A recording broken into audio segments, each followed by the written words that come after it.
Hello, hello, hello everyone. Welcome in, welcome all. Hope you guys had a great day so far, because I certainly have.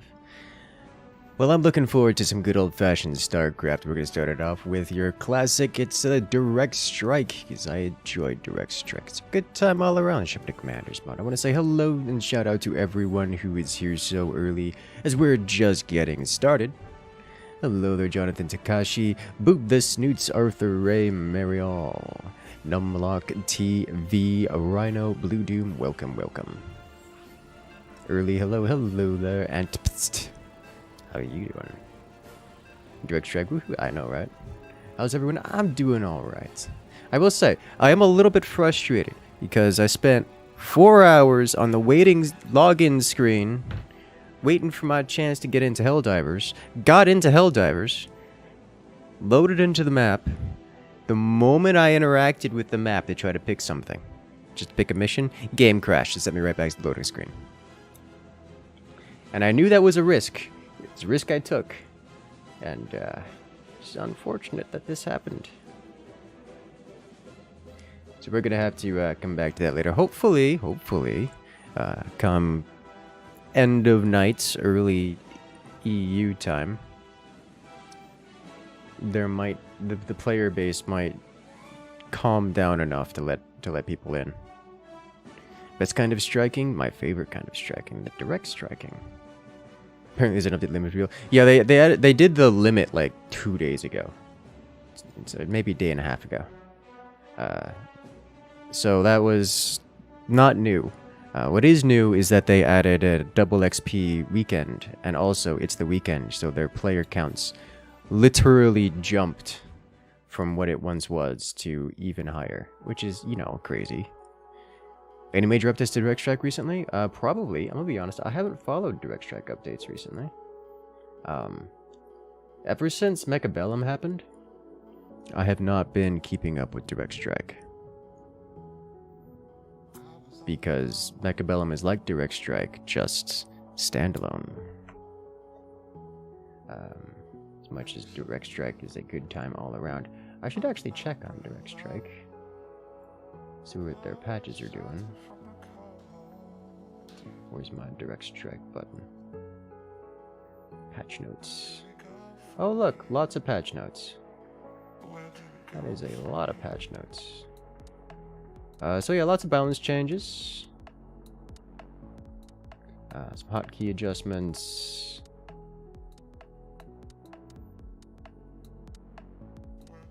And some more balance adjustments. Lots of balance patches. I'm not surprised to see this. Doesn't look like anything fundamentally. My brief glancing didn't detect anything fundamentally changing.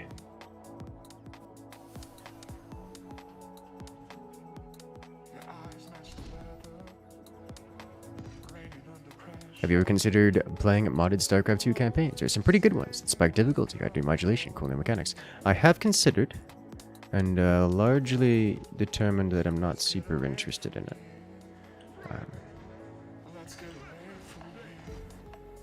But yes, I have considered. And I'm aware there are quite a lot of good ones. You just got in for like 15 minutes.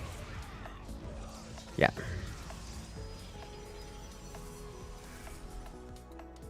We did a thing. Oh god, they like the thing too much. I'll get the fire extinguisher. Yeah, that sums it up about right. That really does sum it up about right.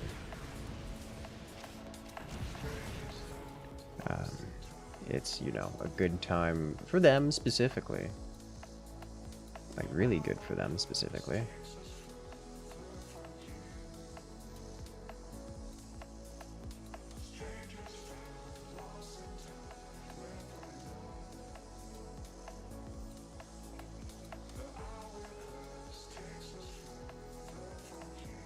So, you know, I'm proud of them. I really am. They made themselves a good game.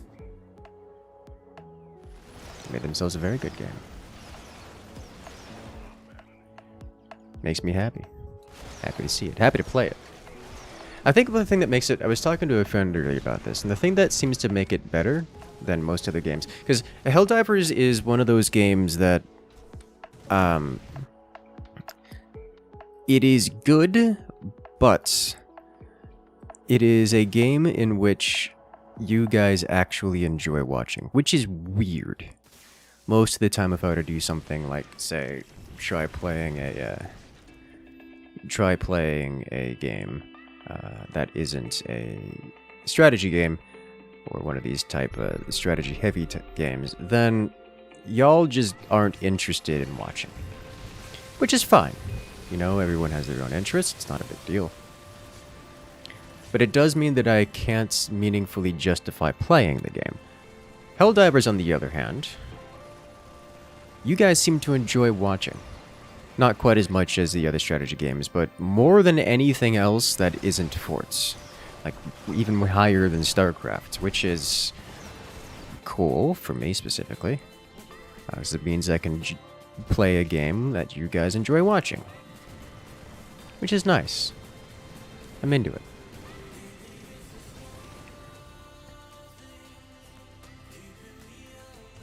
So this is autocast. Oh, but my battlecruiser wasn't out in time. That's right. I'm gonna buy some Stromboli real quick. Oh no. Forge is great to watch. Yeah. And I was talking to another friend about this, and I'm pretty certain the reason that is simply because the game is very what's the word I'm going to use? Fun to watch, entertaining to watch. It's got a lot of exciting moments.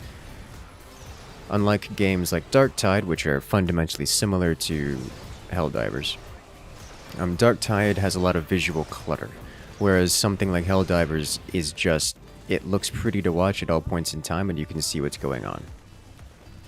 Helldivers is a great mix of action, clutch plays, and flashing lights. Yes, I think that is an accurate and amazing description.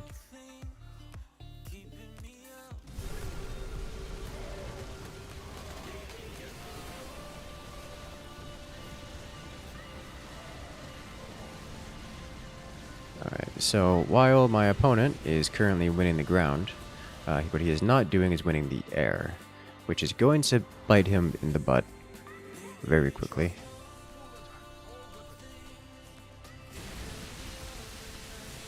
Because now I can assist and stack as we start stacking. Additionally, once I get armor upgrades, those Marines are going to stop doing things, which will happen rather quickly.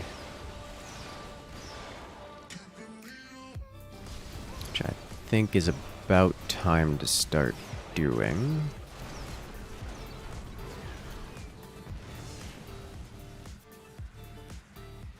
I'll get one ship armor and then go back to generating monies. You spell a lot of Destiny. Helldiver scratches a lot of that same itch, even while just watching. I've heard that a lot, actually. And I'm okay with this. Helldivers also have a large built-in audience of people who are stuck waiting a queue to play themselves. That is true. I didn't consider that. Oh hey, you're in queue for the next 4 hours. What are you gonna do? Let's go watch Incursus play Helldivers. I truly think it is mostly that the game is visually appealing. Like, the graphics are just that good with the explosions and such. And unlike games like Darktide or even Vermintide, Darktide is the biggest offender of this. Where it's the same kind of action. With Darktide, you just genuinely can't see what's going on most of the time. Another game that was like that was PlanetSide. If you remember, PlanetSide had a massive issue where it didn't matter what I was doing. I could be narrating every single action that I'm doing, and viewers would still be unable to see or understand what's happening. Which is a concern, a pretty big concern.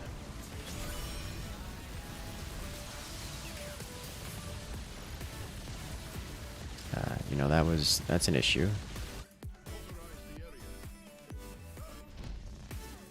Then again, I mostly did aircraft, which is this three-dimensional madness.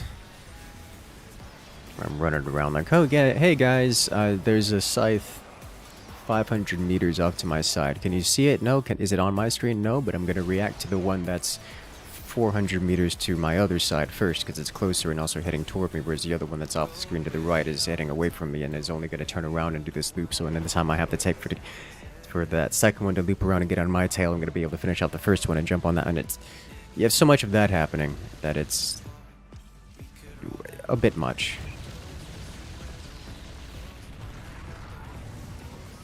Did your opponents sell everything up to go BC? Yes, they did. Which wouldn't be the worst case scenario, except that we're playing in a mirror match. So, that just guarantees he's going to lose forever. Server's still down for Helldivers? Well, down is a bit too strong of a word. That's not true. Down is an accurate description. But yes, the servers are still down.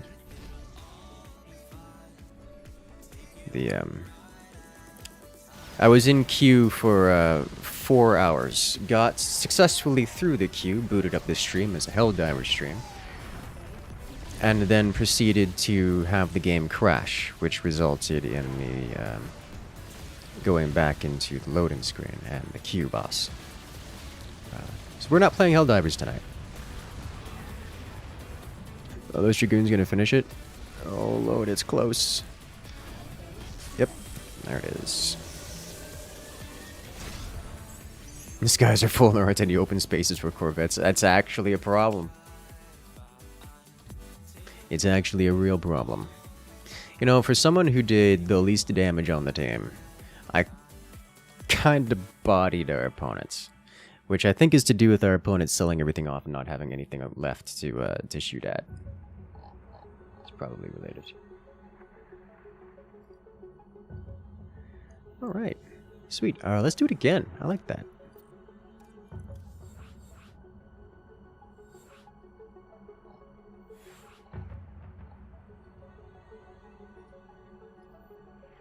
Do you suggest an arcade game? You can certainly try.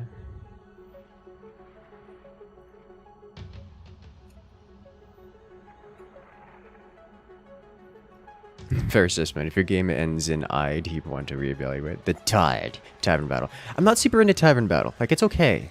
It just turns like a... It's okay. I think the only reason I don't like it is because I haven't spent enough time learning all the ins and outs of it. And it's just not popular enough for me to want to sit around waiting 15 minutes for a match, only to not know what to do. Haven't seen StarCraft in a hot minute? But Fort's better.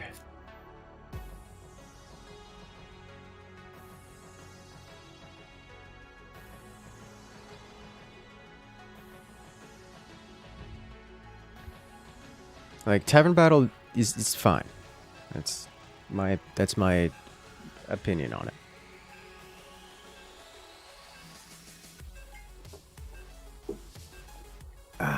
Yes. Robots are painful. Have you managed to get in, Andromeda? I have been unable to get in. Let me rephrase. I got in after 4 hours of being in queue, and then the game crashed when I walked around, when I interacted with the mission table. And I didn't want to wait another 4 hours to log in again. Because ever since the patch this morning, they did a balance change, which made it harder. You got in first try. My god. This man. Yeah, so have you seen the robots? Do they feel more difficult? Because there was apparently a balance patch that makes them more difficult. And I'm more interested in knowing how they made them more difficult. Like, are they more accurate? Are they more precise? Are there just more of them? Are there more bots per bot? Like, are the bots thicker?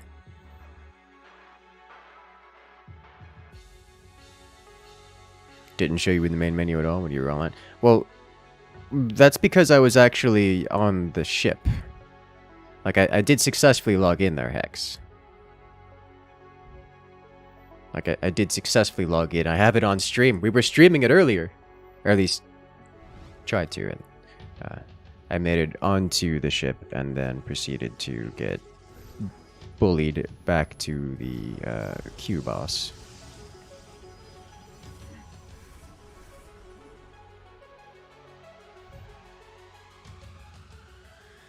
The robots wouldn't break aggro even with stealth armor, and there was twice as many tinies and mediums.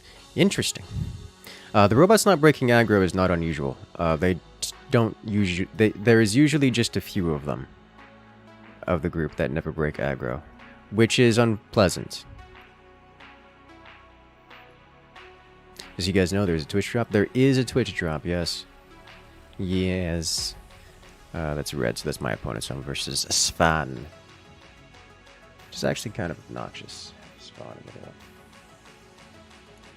Painful to deal with as Warzone.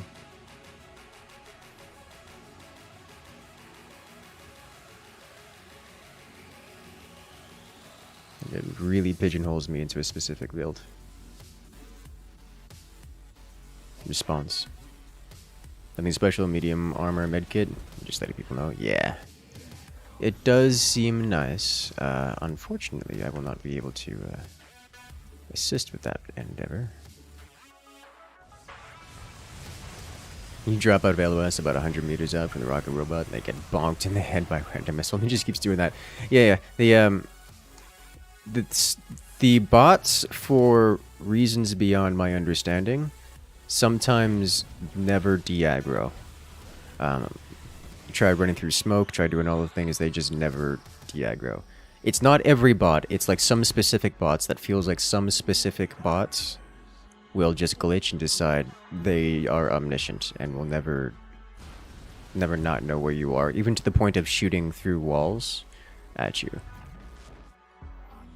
Like trying to shoot through a mountain, they'll just sit there shooting at the mountainside at someone across the map. Hello there, Crag, welcome in.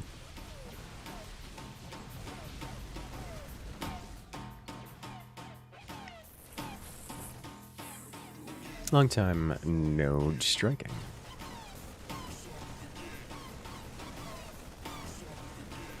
So yeah, that's a thing, but that's not new. It's if they've effectively just spammed out a bunch of units, a bunch of, like they say, oh no, there's twice as many units on the field, then the events of some of the units quote unquote bugging out and keeping track of you at all points in time is the expected side effect. YouTube hasn't been sending you notifications out of your phone? Oh no. YouTube has decided that you are not interested in the content. You just restarted the game at the 40-minute waiting time, got it immediately. Yeah, it is entirely random.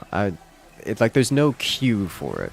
I called it a queue, but that's imprecise. There is no queue for it. It's just whether or not you get lucky enough to get a spot. I just realized we're double Warzone on the team, which is painful.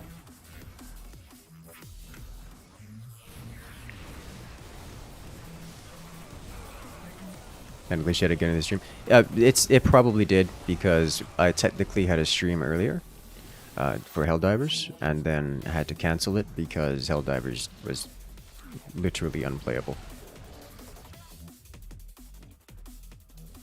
Bot reinforcements at 7 are now 3 dropships compared to 2 as it was previously. Okay, so it sounds like they just added more units to the difficulty. Maybe they scaled up the specialist quantity as well, so probably more specialists or the higher tier bots in the difficulty. But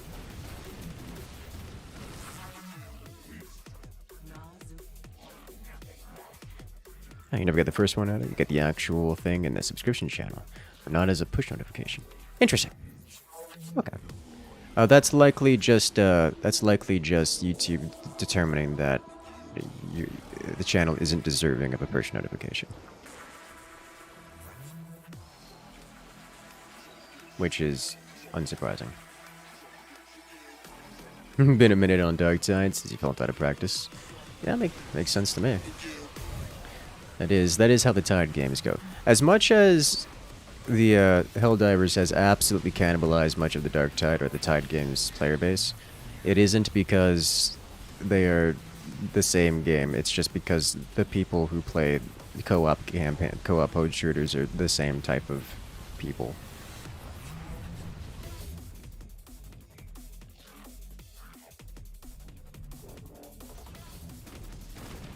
Alright, this man really needs a scan.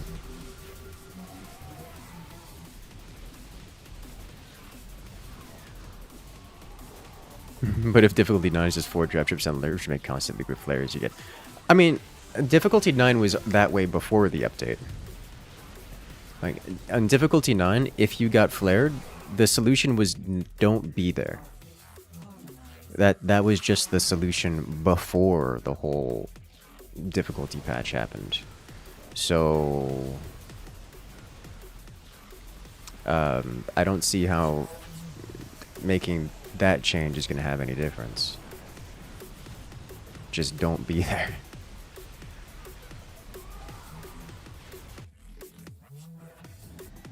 You haven't blazing well? Rare to see cyclones, I know, right? You did get disconnected. Oof. That's unpleasant. You're running a third-party ad blocker app, so... I mean, that might be relevant to things. YouTube has gone on a warpath against such things recently.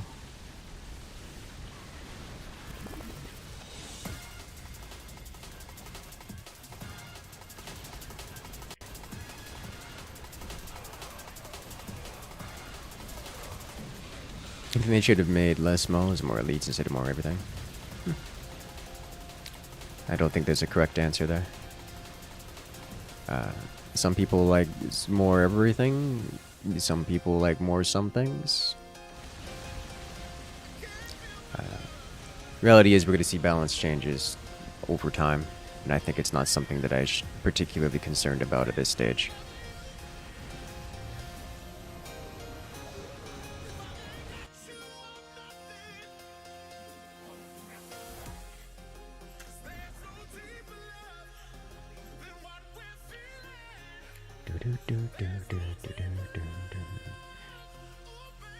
Alright, enjoy your food. We'll be here. We'll be here.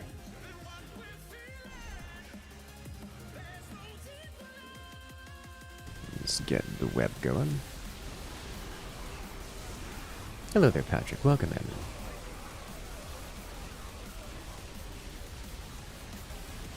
A lot of the StarCraft II viewers kind of stopped playing, showing up. Yes, which is the reason, fundamentally the reason why we stopped doing StarCraft as much. It just wasn't as popular. Select few streamers managed to keep StarCraft going strong, but mostly because they've been built on StarCraft for a decade. But StarCraft as a game has fallen off in popularity pretty hard ever since the whole Blizzard fiasco started, really. And while it's still quite popular among the actual players, the viewers have kind of dried up a lot. Consequence being a lot of smaller streamers, such as myself, or content creators in general, have diversified.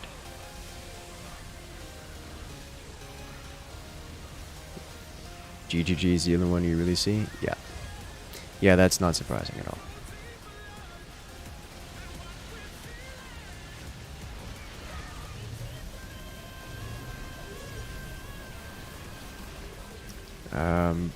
I'm struggling here.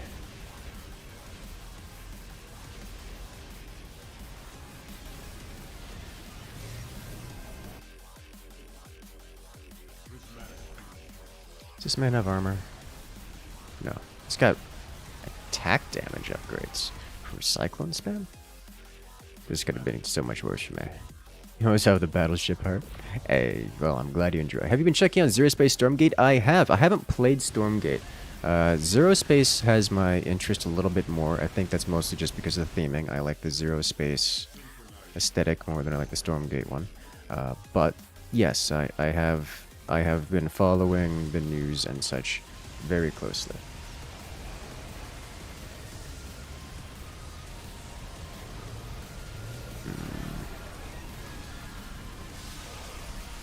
Didn't get it. Clones used to be interesting DPS due to the spell damage. I think they changed that. To my knowledge, no. It's still spell damage.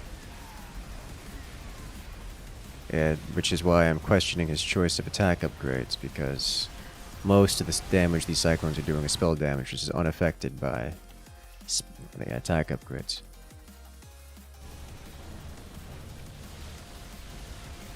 Yeah, I'm going to put the blame firmly on the other Vorazun here, who went Mass Zealot versus Air Rainer.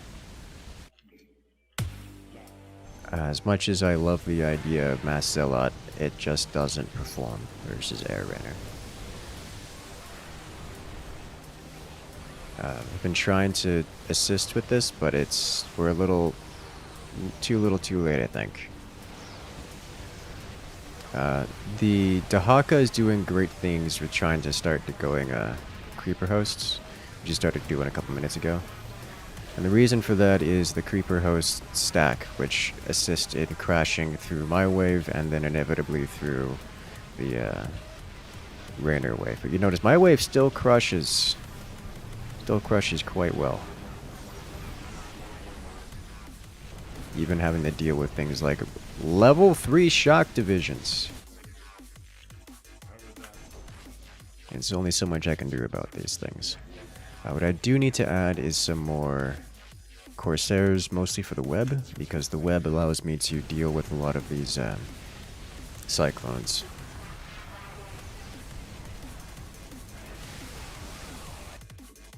More consistently. Posted there is interesting.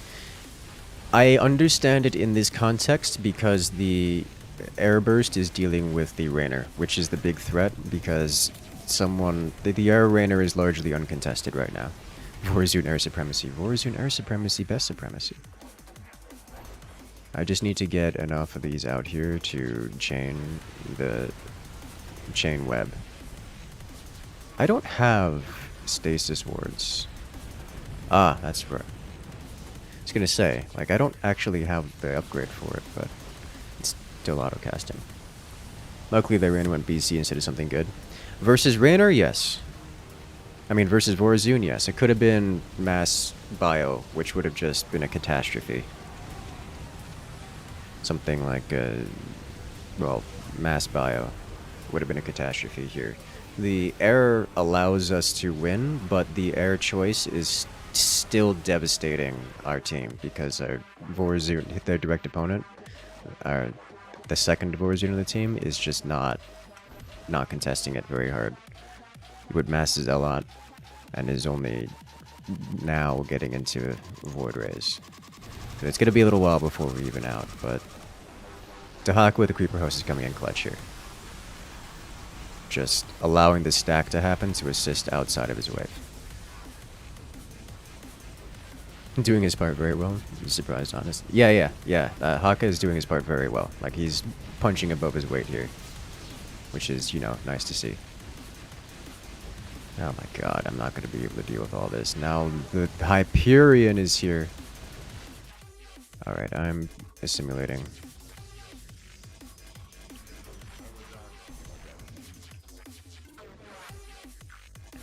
We're going to +3 weapons, and then I'm tempted to mind control, but oh my god. It's only going to get worse.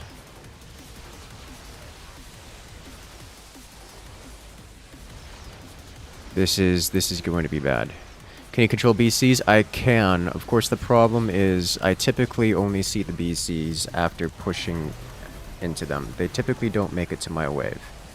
It's the other things that make it to my wave. Because Dahaka's been doing a good job of cleaning them up, what with all the air creepers and such. Obviously, the Hyperion is changing the math a little bit. So now I'm having to reliably deal with the BCs. Typically, I was smashing through my wave and then running into BCs afterwards, so the mind control would be way less effective because it would have been burned on the Swan wave, my direct opponent. But things are getting worse. Things are getting way worse.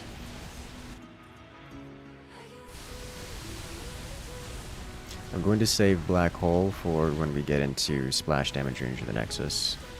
As much as I could probably save these creepers here. Reason for that is it's the only splash damage we have on the team aside from Haka. And we don't need it here because it's already CC'd out of their brains. Because of Warzone things. So now here's the thing. I don't have most of my CC available. And, oh my god, it's so rough. Yeah. I'm... Go. Deal with that. Let's do this. I need more... Corsair.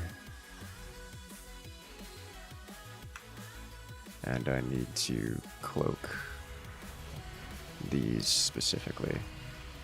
You are out of place. We fix.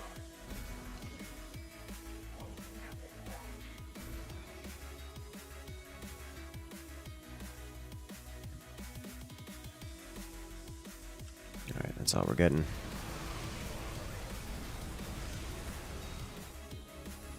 Let's pull this back. I haven't noticed another black hole in the field from the Warzone, which is concerning. But if we can take out a lot of these science vessels... Yeah, here we go. Good job with the science vessels. The science vessels are a problem. But the Corsairs bully them pretty hard. So that's, you know, nice.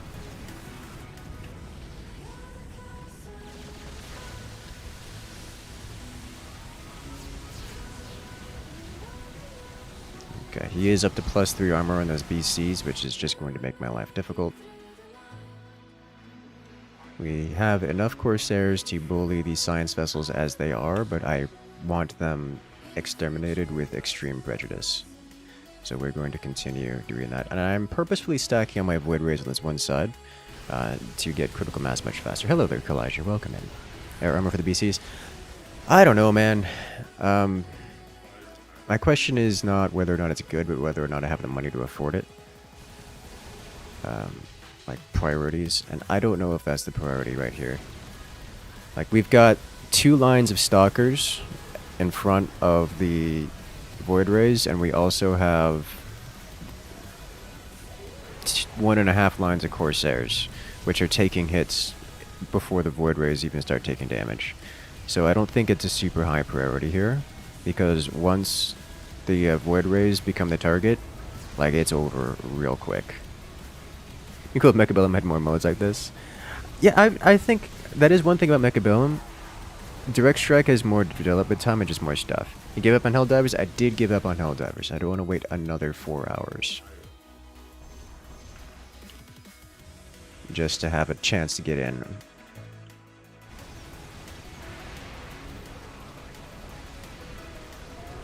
Like, Mechabellum doesn't quite have the appeal of the Direct Strike here.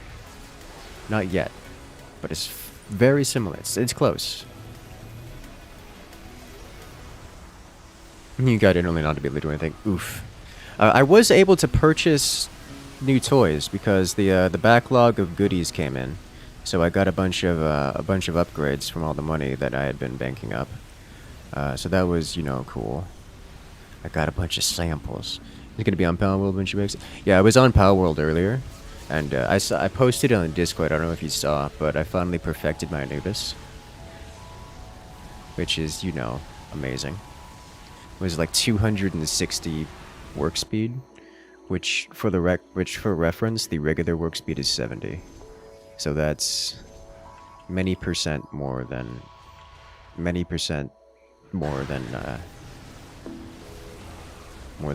default. And like on top of that, it has tier 5 work speed, which for reference already gives it like approximately a 10x multiplier compared to everything else. So it's like 10x multiplier at 70, and then multiply it by another 4.5. So it's like 45 times faster than other things, which is, you know, awesome. Okay, we're getting more. We're going to start casting some serious stunnage around here.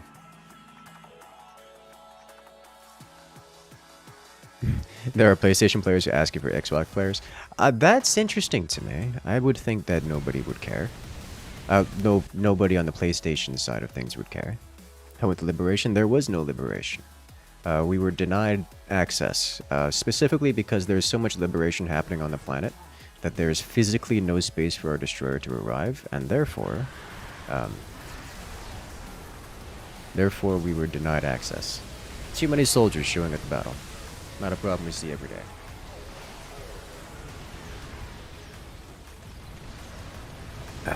At least likely gonna want one. I have like 15 other perfected Anubises that are currently unused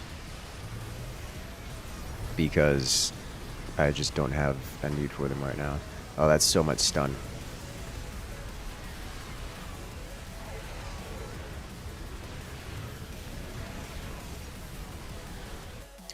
I'm gonna straight up disable the attack on all of these. Helldiver's definitely suffering some success moment. Yes. Every time you watch you play StarCraft, you get desire to play co-op. Good. Do it. She was bragging about having a perfected miner. Oh my. Yeah. I've got a, what is it, a tier 4 mining Anubis with 260% work speed. Very fast. Too many soldiers, too few ships to use a landfall. That's actually the problem they're suffering from. So theoretically, if there's actually too many destroyers in orbit, we should have enough firepower to carpet bomb everything. I'm disappointed that we're not doing so. I should definitely have waited to use that black hole on defensive operation.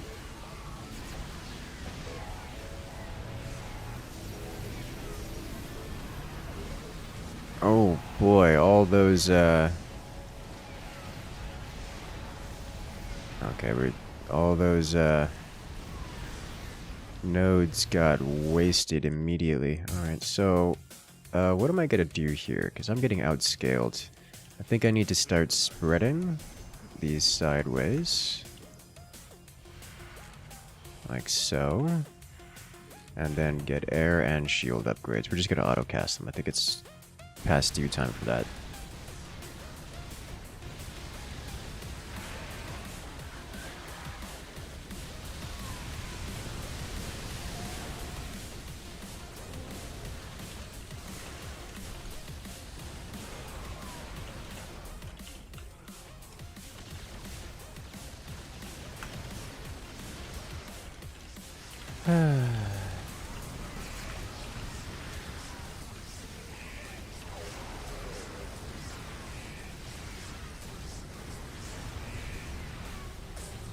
Oh boy, they're coming. This thing has 6 armor. It hurts so much. Yeah, they're starting to get splash damage on the field. I think this is it, boys. Rain are too strong. Oh god, that's stealth. Void rays go burr.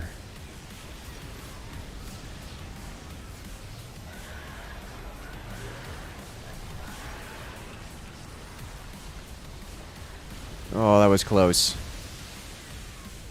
No clue, Elliot would know. Yeah. Brag about having a perfected miner, Galleon or something. Galleon.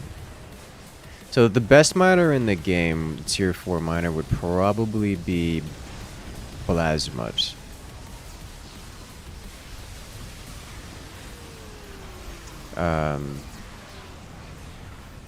I don't know if there's another miner that also has tier 4 like that, like as Plasmut does.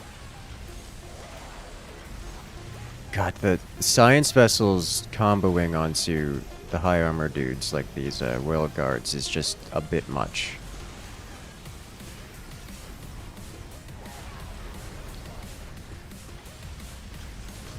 Yeah, alright. Time to go full Stellaris on these guys, I'd love to.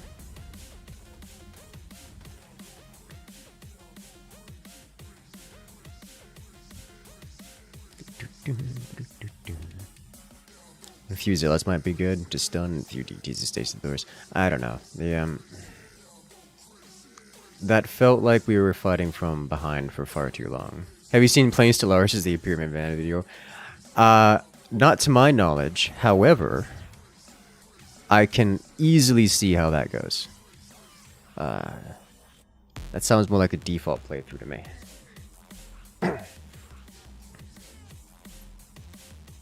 Hey, look who's here. Did you reinstall StarCraft just for this? Because I'm pretty certain you uninstalled StarCraft at some point, correct?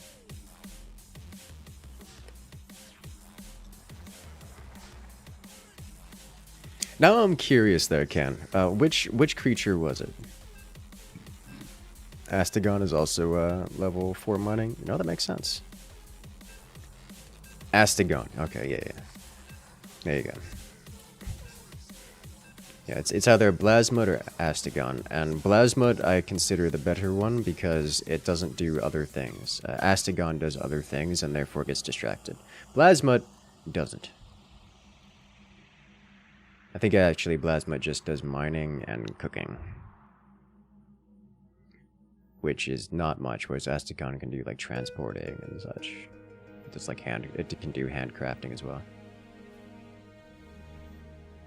Never really uninstalled StarCraft, just didn't install it on your new computer. Ah, the real death of a game.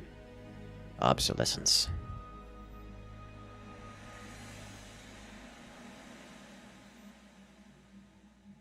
Yeah, Astagon's pretty good for that.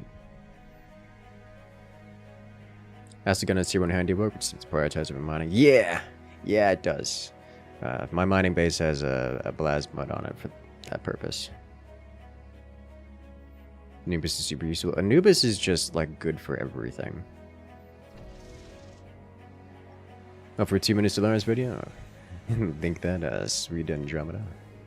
Oh my. I believe Twitch will not allow such things. Or Nightbot will not allow such things. Although I could probably do a permit.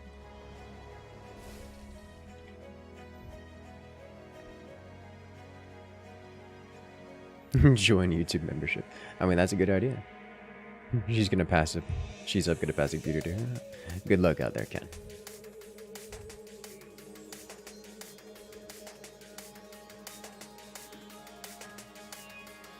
I'm gonna go straight tier 2 with this. We talk about. We were talking about the different creatures we were boosting because I posted. Ouch! Oh wow, pain. I stood up to stretch and slammed my knee on my desk. Ow! I'm fine. It's just pain, no damage. Just pain. Just pain. Ugh.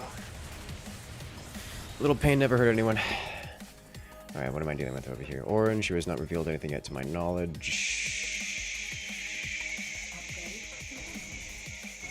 And is refusing to reveal anything. We were talking about different creatures. Because I posted in Power World chat earlier that I finally got the whatchamacallit, the Anubis up to max tier.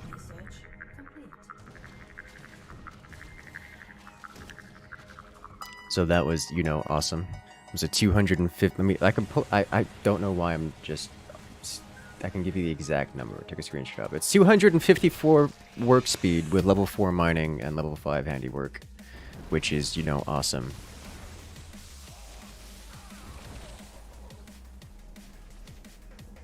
No handcraft at all. I could have sworn I remember Astagon having other things. I'm gonna look this up again. Astagon, what are you? You have handiwork 1 and mining. Yes, it does have handiwork 1. You're trying to gaslight me over here.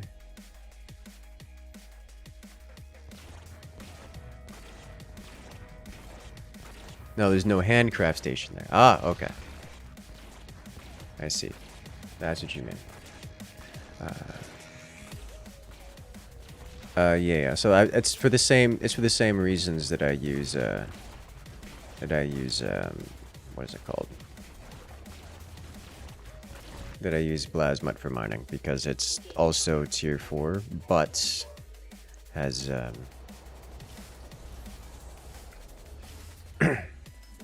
it's tier 4, but has cooking as its second, which makes it almost unusable in all instances. So it will never get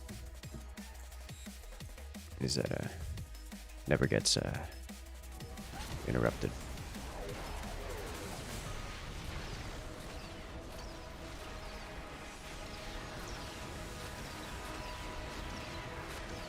I forget. Lockdown missiles. Yeah, don't lock him down because he's heroic. Okay. Easy to use him over Plasma. His Acid Mighty splashes slightly, so he can hit more than one node if they're close enough. Well, that's interesting. That I didn't hear. That I didn't know about. I know Plasma has a ranged attack, like a fireball that he kind of slams out. Blizzard to where I didn't think any of them could splash.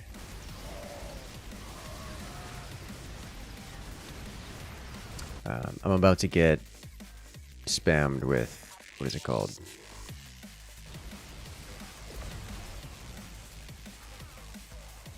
Spammed with ultras, by the way.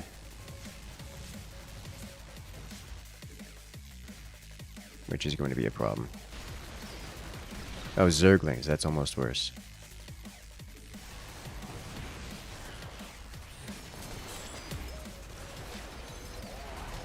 Is that worse? Yeah, it's definitely worse.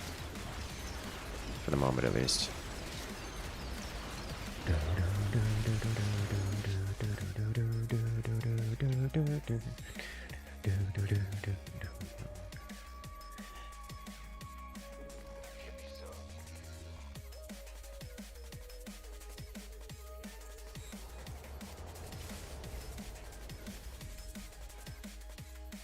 The ultras do scare me though, because they hard counter most of what I have.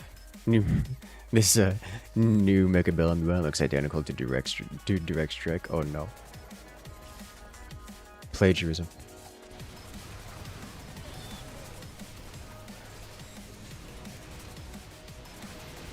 Is this a time to do... Yeah, this is a switchback kind of deal.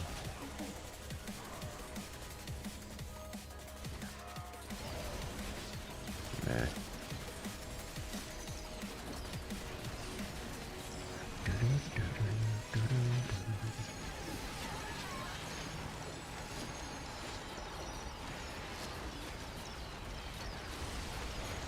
Oh, it's so much damage.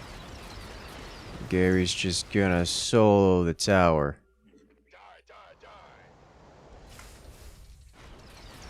This man's Rainer, so he's just scanning everything.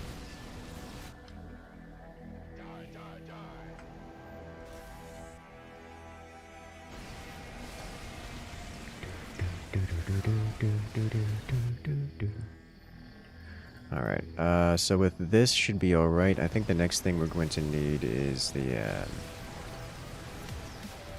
what are they called? They are called Hollow Decoys, because they take a lot of damage and also do great work versus the ultras, which are inevitable. Problem is, of course, now we're offset to an extreme degree, and I need to hit tier 3 in order to be beneficial here, which we're just not going to get to.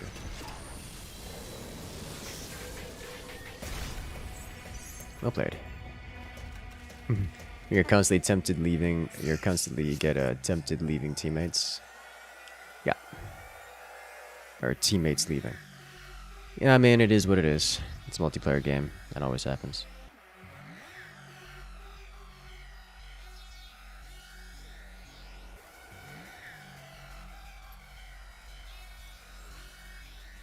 So they're attacking a node, damage is the stat they use, but if they're using a workbench, it's mining plus work speed. Yes. Yes, that is correct.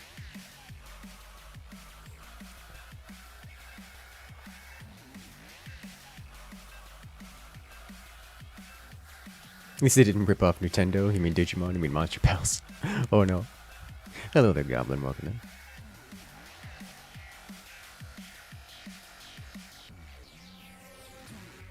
Late to the party, but yay, more Star Mecha Bellum Craft. Mecha Bell Craft. Welcome in, Monte. How you doing today?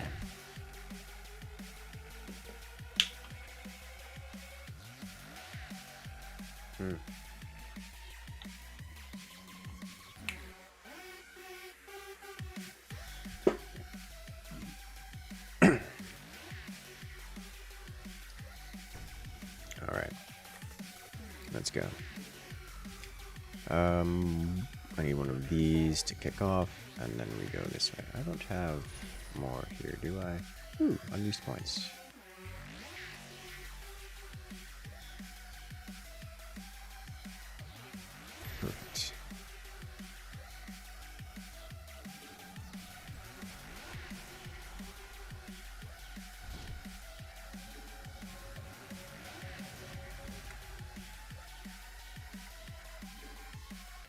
Who am I against? Oh god, not like this. Okay. How's the game been treating you? Very well.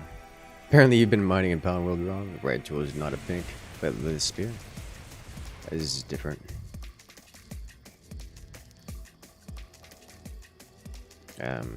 The pick stops getting levels at Iron Age, but other weapons can keep ranking up.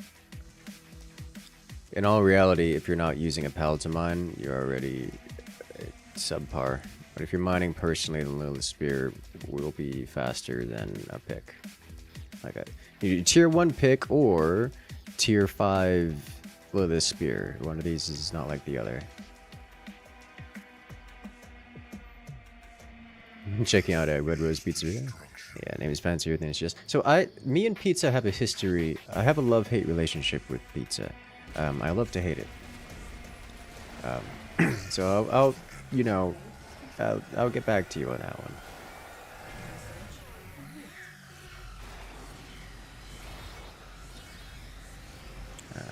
In all reality, pizza is tasty. It's just I don't get along very well with it. Cheese and milk and I don't get along very well, so I avoid pizza. Some pizzas I'm okay with. Another thing I don't get along well with is greasy foods, and I really don't get along very well. So most pizzas like exclusively in the greasy category. So it doesn't appeal to me in like pizza as a cuisine just doesn't appeal to me like at all. But it is tasty, flavorful, and I enjoy the flavor. I just really dislike the experience of eating pizza and the consequences of eating pizza. Both of these things are not in my interests, not even a little bit.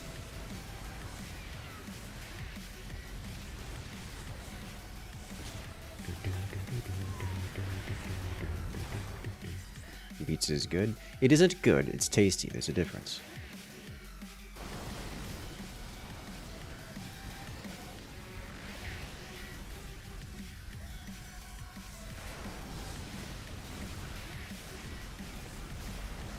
Will there be a chance of PvP Zerg Wars anytime soon with 2 teams of 5 in lands? 2 teams of 5 in lands? I'm not aware of any such game mode. By the way, you multiply work speed by the factorial of PAL's work suitability to get the actual... Factorial of PAL's work speed? I'm sorry, what?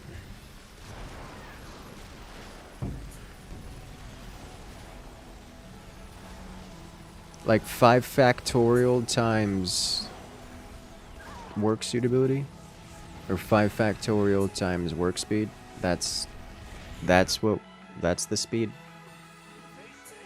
To get the work per second, I guess?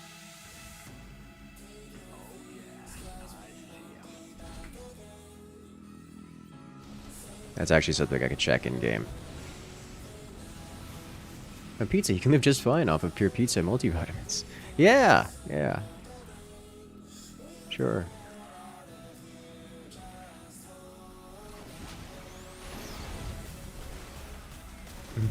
So the one where both teams face on the swarm did a lot of Nova maxing out and invading it. Yeah, the Zerg Wars. Yes, that is called Zerg Wars. It is 2 teams of 4. Well, there goes one.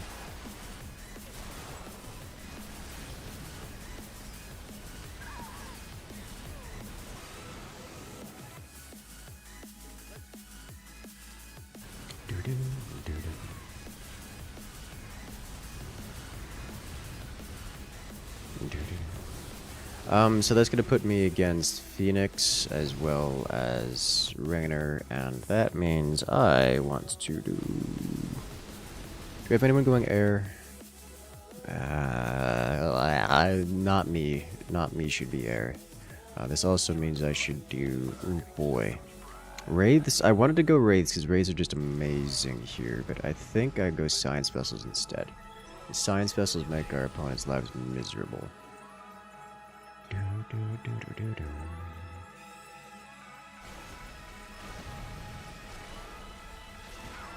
Skip the multivitamins and pizza, just drink Guinness. Hey, there you go.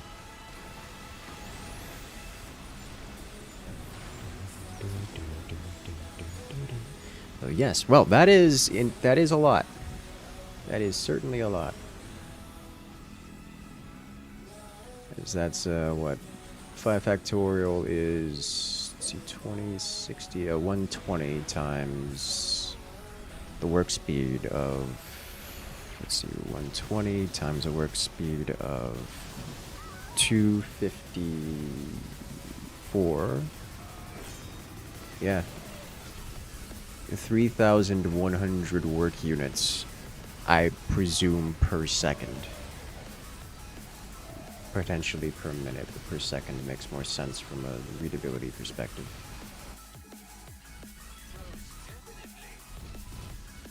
Which is kind of a lot. Really, very much so a lot. Moby seems so cool. Wish they could add it to Direct Strike. So the Zerg Wars is the only place you think you can watch it. Goblins and hybrids just menacing a horde of Zerg. It's great. It is fun. The only problem I have with Mobius is that it's super APM intensive, and APM becomes a non-factor when later game lag comes up.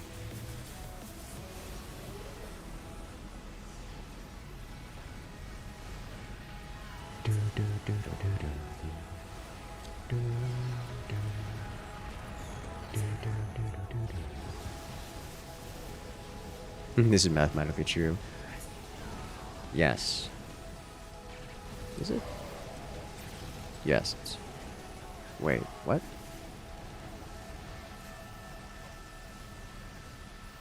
$220 times nuts is 110. No, that's not right. I didn't even math.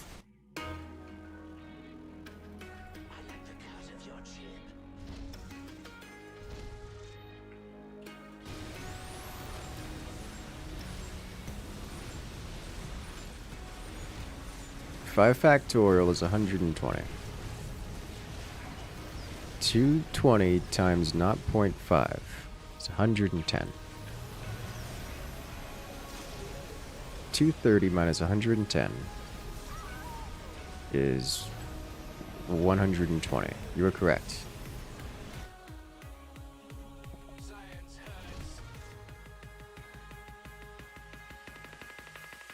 I failed quick math there.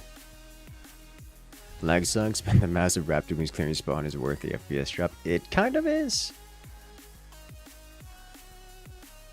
Need more HFY stories under Space Opera. I am looking forward to tomorrow's release of Wearing Powerometer Magic School. I am very much so looking forward to it.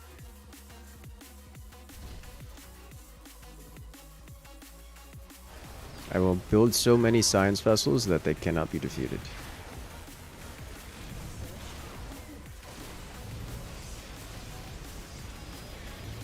This is my goal. This is my life. This is my purpose.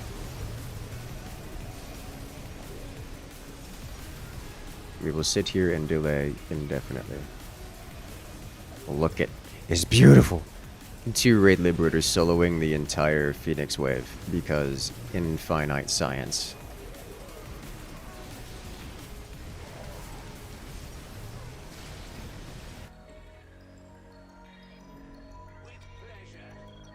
This is the kind of things that make people hate Swan players. Do you read the Reddit post? Listen to readings of it? I read. I personally don't like listening.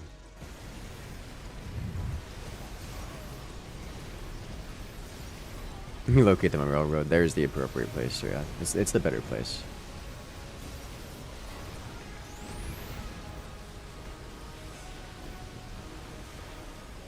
How do you think they will finish Zeratul?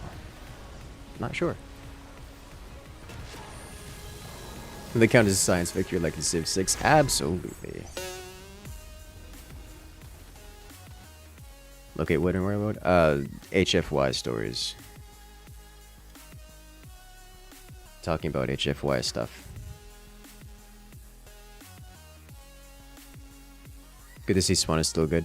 One of the opponents left the game, so we just bullied the science because when one opponent leaves the game and it's 3 versus 2, you can go science and no one can counter you.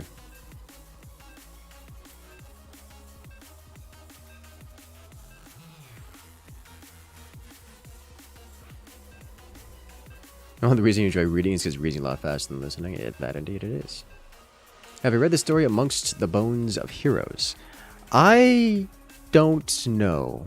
Solid maybe. I've read so many things over the course of my life, and I don't remember the titles of them all.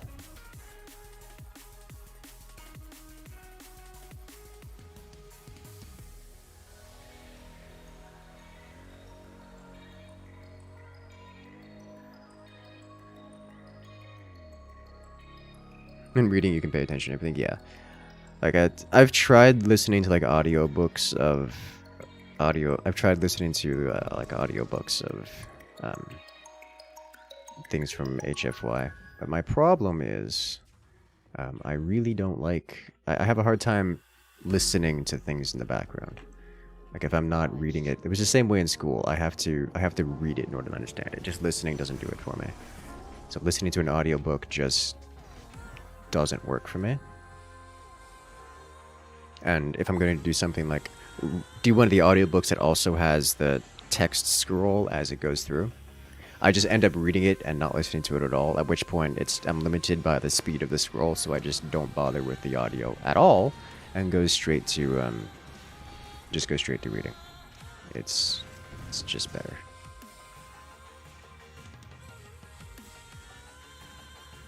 What version of Direct Strike has 3 random modifiers? That one is the Brawl. Alrighty, have a good night there, Icicle. Good luck out there. The Direct Strike Brawl. You have over 200 bookmarks in Railroad. You know, there are stories there. Just curious, wearing power armor to a magic school. Aussie streamers kill your sleep schedule. Aussie streamers. Oh, Lord. Not even Aussie. Yeah, have a good night, the rest of them. Sleep well. Yeah, we're wearing power armor to magic school, which releases its next chapter tomorrow. Tomorrow midday-ish. Which is, you know, cool. I'm into it.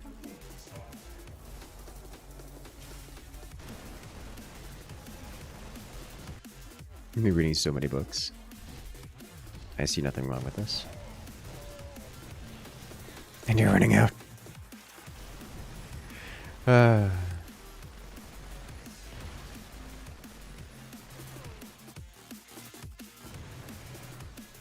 As an Australian, you're the most Australian you know.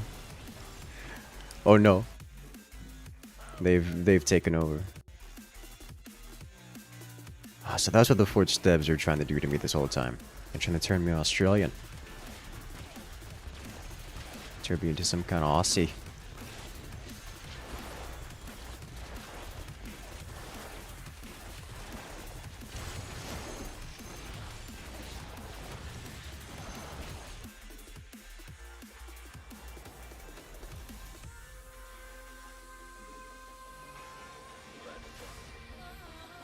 Alright, I don't know how to react to this because I've never been able to beat this, nor have I seen this successfully beaten. So we're just gonna try and probably die. You prefer audiobooks over reading because you drive for work and the audio is kind of meh? Hey, to each their own. I know audiobooks are popular for good reason.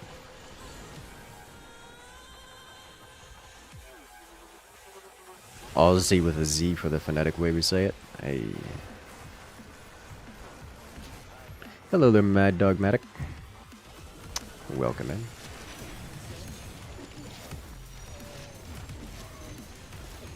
And man's got the lurkers on point already. This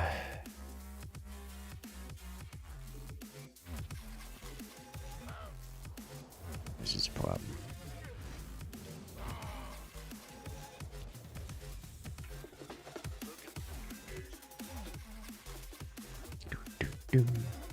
Might just go read Mark of the Fool. That's one I haven't heard of, actually. Usually when you mention the things that you're reading, I recognize them, even if I haven't read them myself. I haven't read Mark of the Fool. Or heard about Mark of the Fool.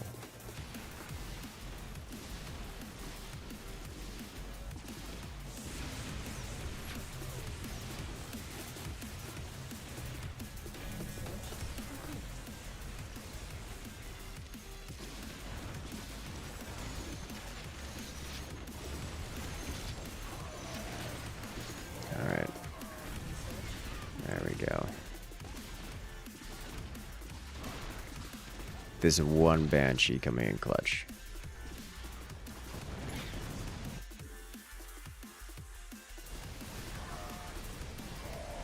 Oh man, Crag's gonna bully our Vorazun so hard. And man's tier 3. Oh my, this is not okay.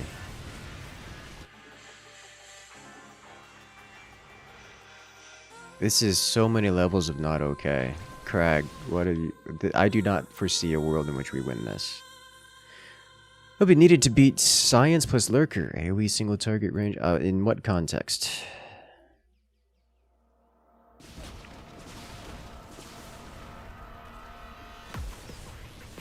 Didn't get away in time.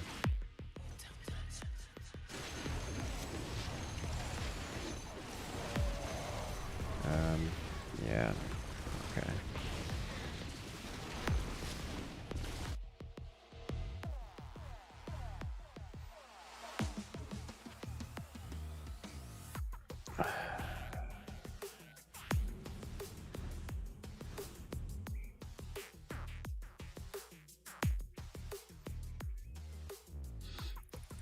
How do I want to handle this?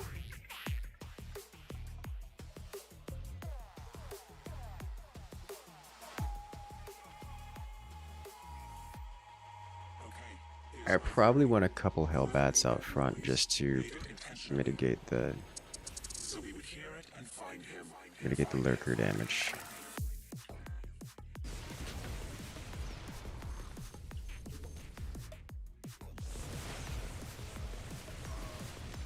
Rip this Marine in particular.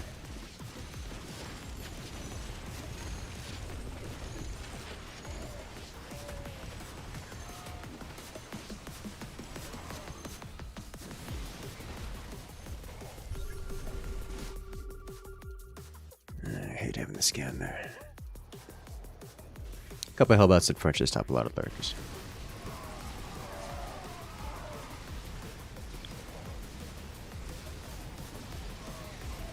Brain is out for lunch, I'll get back to you.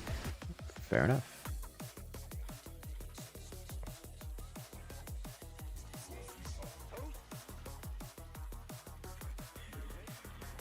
Alright, let's get this for the extra armor and the jump. Just so they live a little bit longer.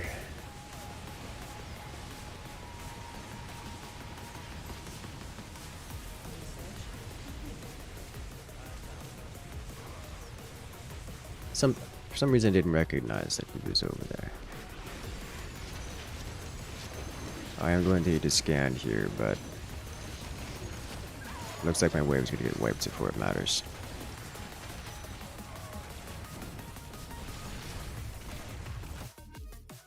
God, those lurkers. Alright, let's do this. Because this should help keep Nova alive, among other things. Pains me to see a black hole used there because you can't capitalize on it. It doesn't actually help his wave. So for the record, usually the best way to handle this is literally just mass Dark Templar and nothing else. And if your opponent goes air, you just suffer.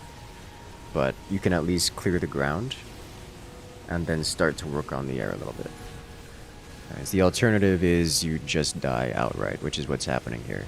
Like, he died outright doing nothing in the process, which is the worst case scenario.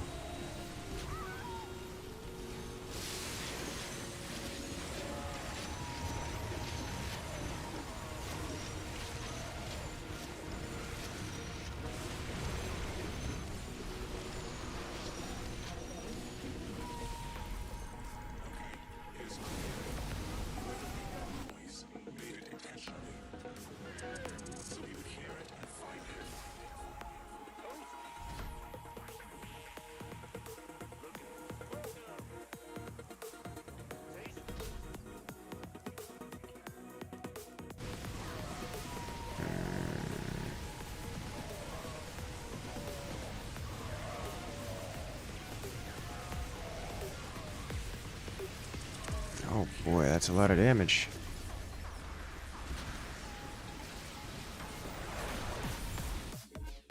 Let's hold the line a little bit here.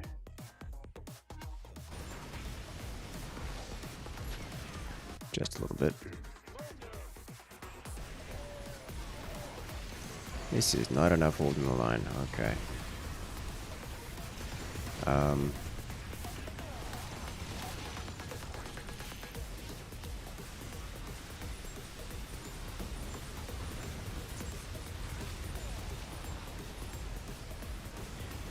Alright, at least we spent all the energy, which is, you know, good. This is where we need the black hole. Like, black hole right now would be...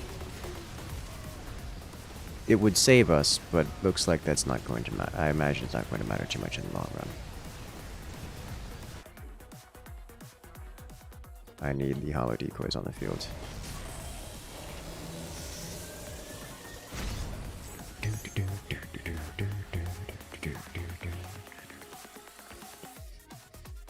Alright. Did what I could. Not enough. Yeah, Crag just hard bullying Vorazun out of the game. Yeah, Crag, I saw what you were doing there. I was like, you have no mercy on this man. And this man doesn't even know the commander they're playing, and you had zero mercy for that poor man. It was kind of impressive, actually. I was looking at this, I was like, oh no.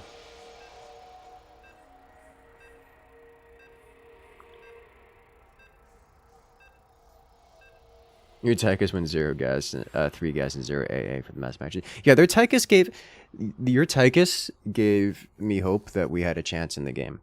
And then I was like, oh hey, we might get this, and I realized, I was like, Crag is Raynor again. Who's my teammate? Oh, it's Vorazun. Oh, he's got 4 stalkers and tier 3. Oh. Okay. And then, well, that's how that went.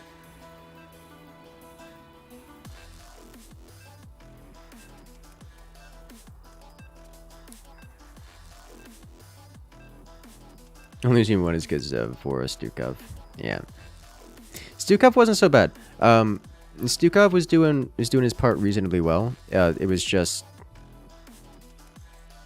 the Vorazun that really didn't hold their own. Mind you, I expected Vorazun, even a good Vorazun would have been in a rough position there, but it was almost as if that Vorazun wasn't trying to hold their own.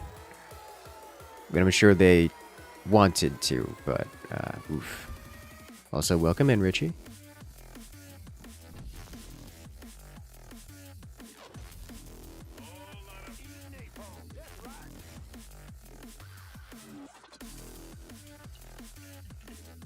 Alright, let's get this going. Ha! That still works.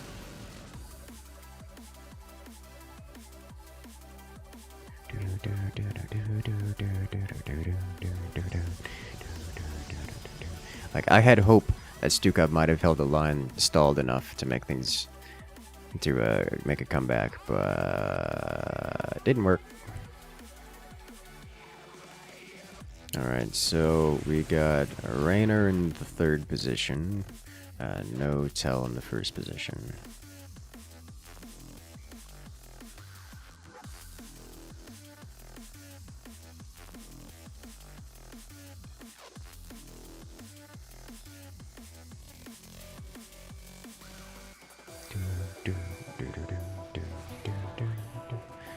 Second position is Mansk.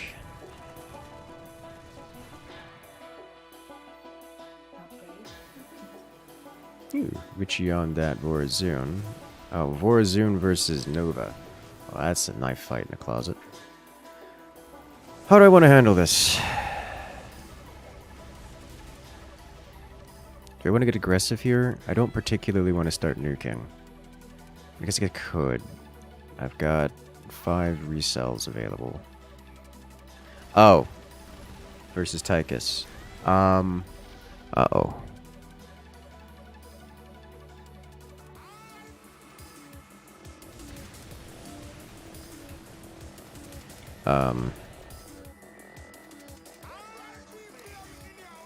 Tychus is light, and these do bonus damage versus light. So I'm keen to get these going. A Raven or two is a good thing to have, because it does the weakness. Question is, do I go Wraiths or Galleons? I think I start Wraiths. Maybe you just start Galleons and stacking. Like, Wraiths are okay, but you know what? We'll start Wraiths, and then we'll hard swap to Galleons later. Hello there, Persona. Welcome in. Can you explain how H&H unit buffs work? Sure. Very simple. There are two. H&H is Han and Horner. Han, it's a mixed character type, where you have Han, who is the this ground-based pirate type. Then you have Horner, who is a very proper fleet admiral type.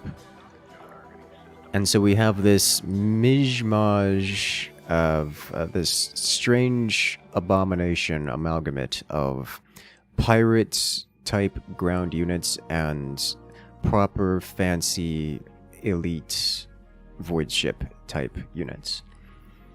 The buffs are relatively simple in that context.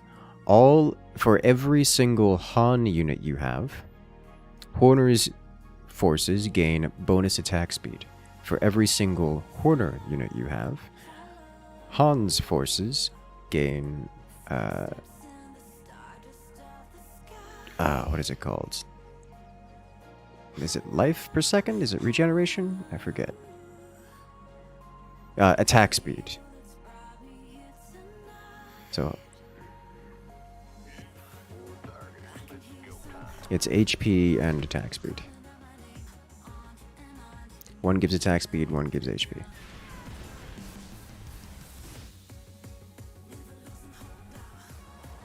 Does that answer your question? So the more Han units you get, the more HP Horner's units get. The more Horner units you get, the more HP Han's gets. Do they stack? So the more you build, the more percent's added? Correct. So they're best at the end game? They are better at the end during the end game than they are beforehand, but best implies that there are not better units than them, which is not the case.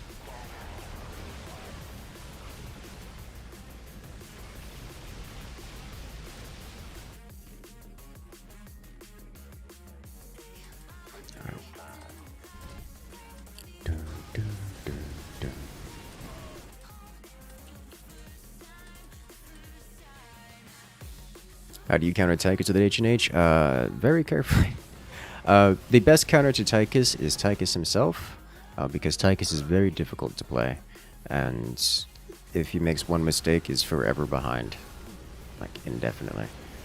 So really, you just hope your opponent makes a mistake and makes a misplay, which sets him so far behind that you can deal with him. Otherwise, it's mostly just suffering. I'm going to be attempting to do some Hellbat frontline with Assault Galleon behind. I'm opening with Wraiths because Wraiths are just hilariously high value units. At least the Han and Horner Wraiths. So you see how they're kind of just beating down Tychus here. Looks like a decent Tychus. It does look like a decent Tychus, which concerns me. Like, this is the first wave in a while which I've had meaningful victory here. And once he gets himself set up with I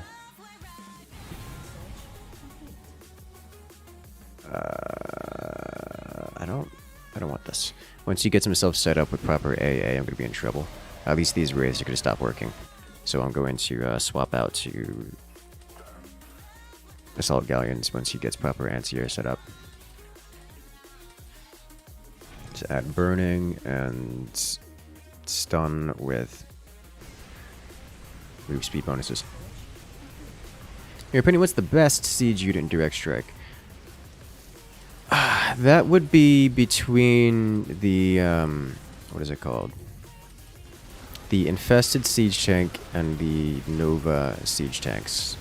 The heavy siege tanks. One with the graduating range just has incredible range. The other has effectively infinite stall. Best at what? Best at what is the appropriate response, yes.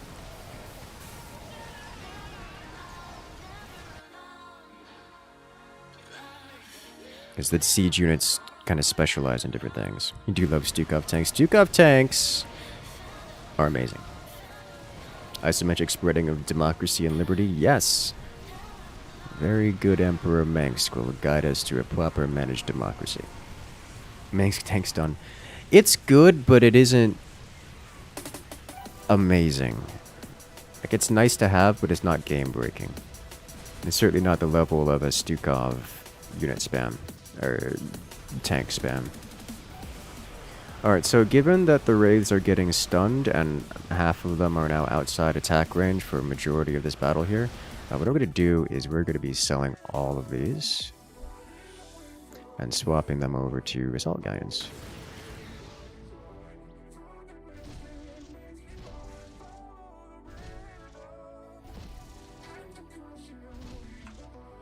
We're going to only have them spawn Hellbats, and then we're going to go to tier 4 or tier 3, and once on tier 3, we'll get the drone hangars installed.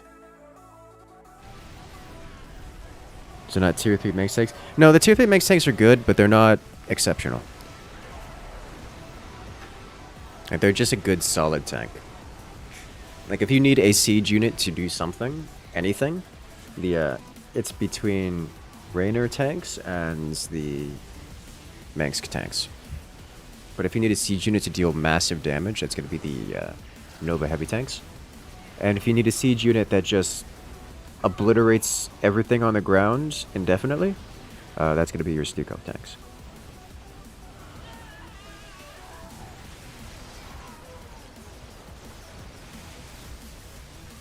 Alright, why am my units... Oh, because my dudes lasted for so long that they're now stacking.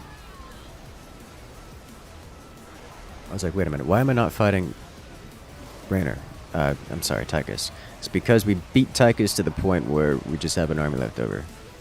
Mengsk tanks are just an all-rounder? Yes, Mengsk tanks are just a good all-rounder, but unlike every other tank in the game, they are super expensive single tanks. Like, if the comparison... Like, you don't compare one Mengsk tank to any other tank in the game. You have to compare them to a conglomerate of other tanks. Like, one Mengsk tank is equivalent to an artillery array. Like an entire artillery battery. Which is fine comparison to make. But when comparing them properly... they aren't special.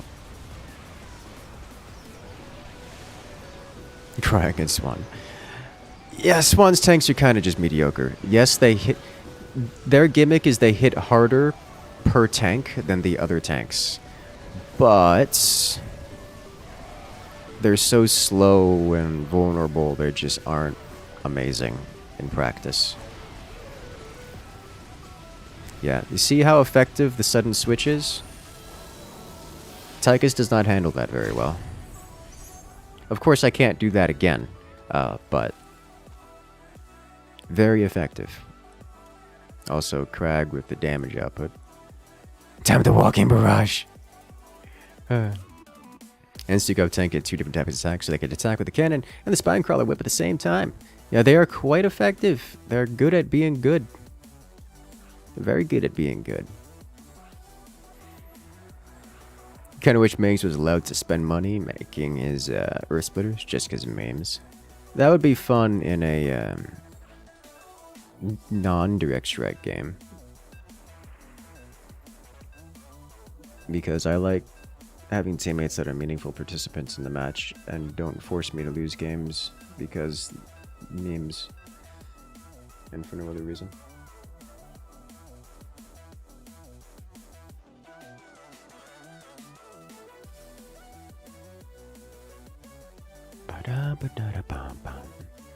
Well, Zerg siege units, what about them? A good con man never does the same trick twice. That's kind of how you deal with Tychus there, yes. And that and for the record, that was a reasonably effective Tychus. Like, that Tychus wasn't incompetent or anything. So if you want a good example of how to deal with Tychus as Han and Horner, that's how to do it.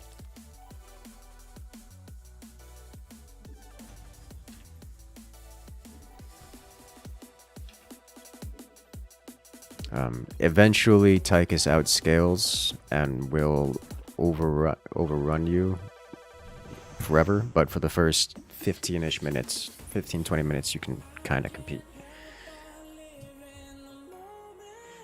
You get a power spike, like, after the, generally the way that goes is Tychus will win up until, like, the first 5 minutes, and then the raids will start to kick in, and then you can start winning, and then Tychus reacts appropriately and starts winning again, and you tech switch over to something like, Galleons, and then you start winning.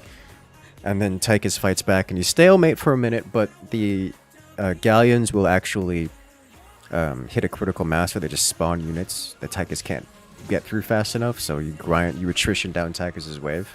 And due to assuming that the next wave that comes up to meet is also 50-50 and not at massive advantage to one side, what you end up getting is your units scale a bit more, and so you will hit a critical mass where you eventually siege down Tychus and the next wave.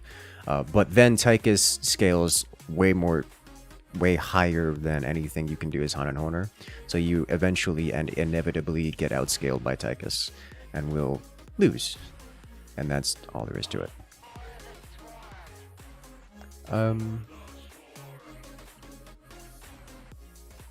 So, like, post 20 minutes, you start getting outscaled pretty hard. But before that, you can do some good work.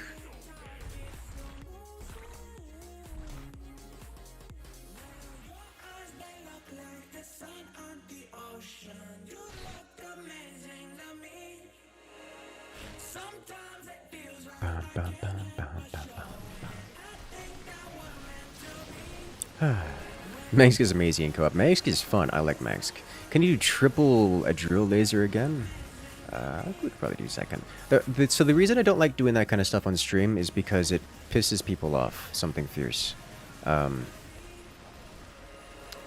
If I do a pre-made stack in Direct Strike, people don't join the lobby. And I don't blame them. I wouldn't want to join the lobby either. Hello there, Daniel. Welcome in. Glad you enjoy.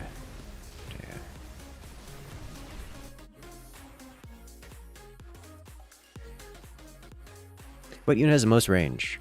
Oh, I believe that goes to Nova's heavy tanks. Okay, the proper unit, I should say.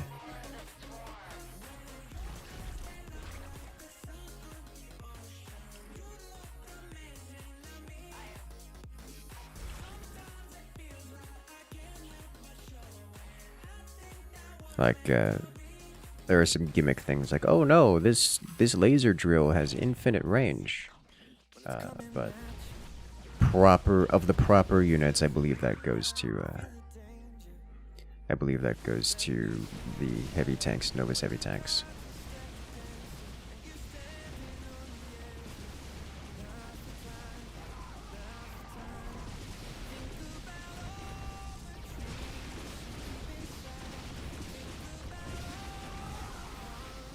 I definitely need some basic civvies around here.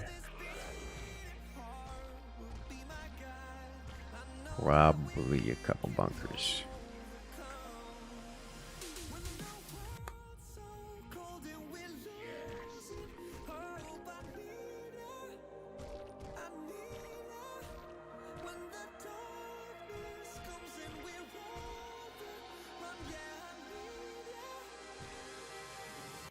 Let's see. No. Yes.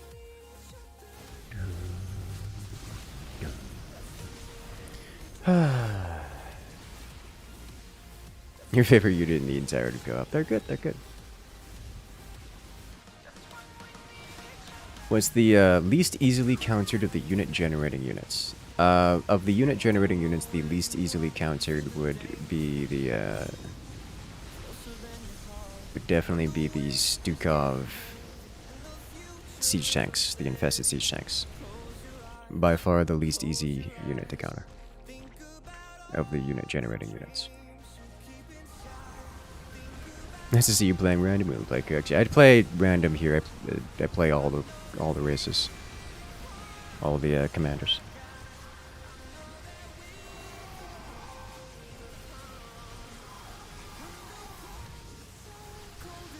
Let's get this going here.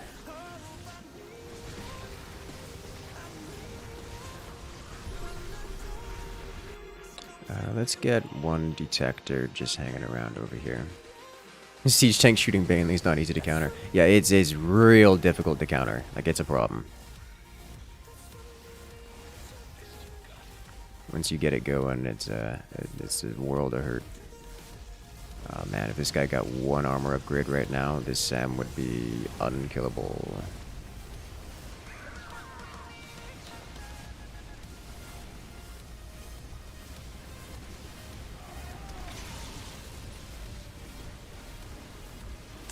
Here comes the Purifier, which is not great for us.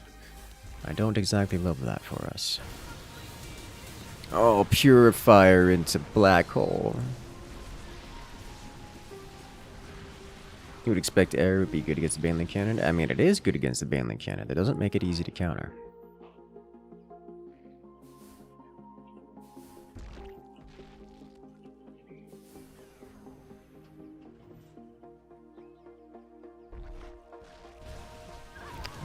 Is it time for... No.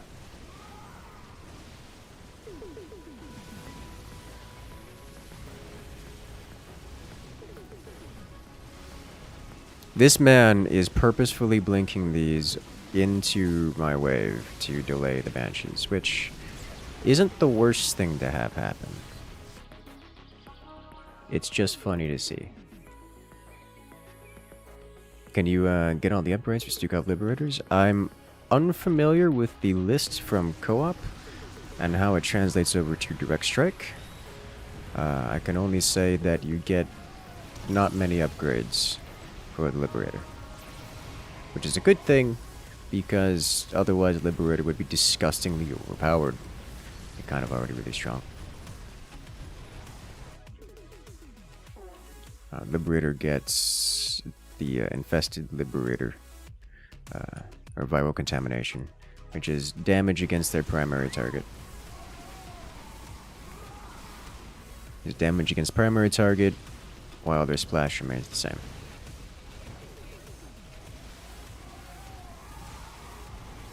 We're gonna get bunker armor here, just to help out with these voids. They could turn into invincible bioswarm that infest him. Yeah, that doesn't. We don't have that. Here they're pretty basic units.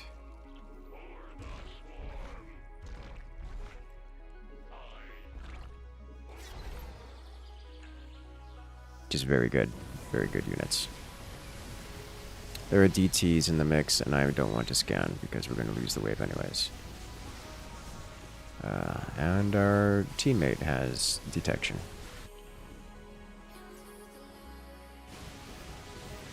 And probably best they don't have that 80% damage reduction ability. Yeah, for sure.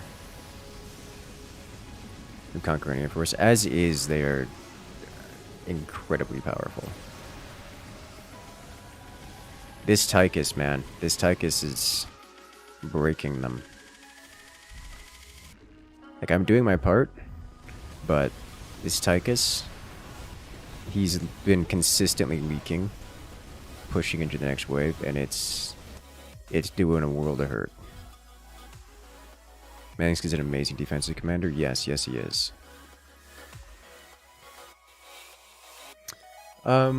Is it time to start sieging?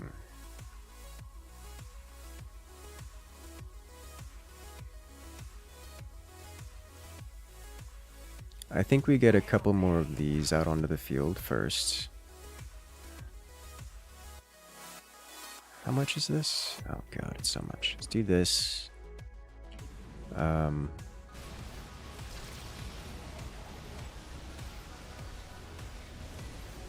it's fine. His tech is just more powerful than most commanders. In the late game, yes. Tychus scales harder than the other commanders.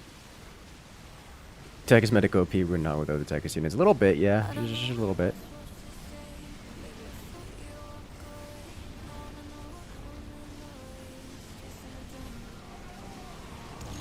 Yeah, in order to deal with this Karax, I'm gonna need siege tanks. I think that's all there really is to it.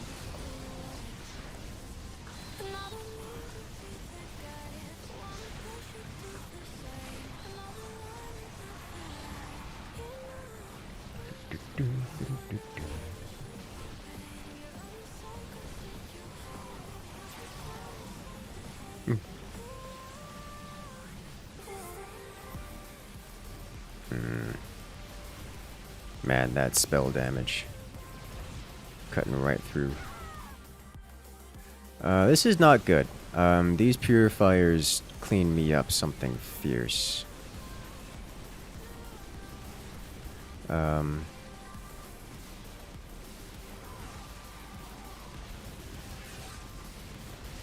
Okay. I know how to deal with this.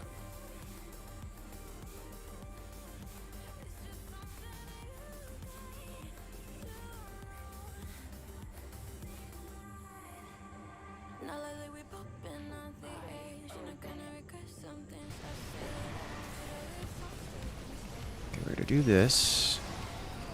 Alright, I activated my special to try to delay, and then they double activated their specials. So I'm going to preemptively activate this so that we don't, you know, literally die. And it may not be enough. It is not enough. Okay, well that went from us pushing onto their base to dying in one wave. I don't see that every day. Okay, well that's unfortunate.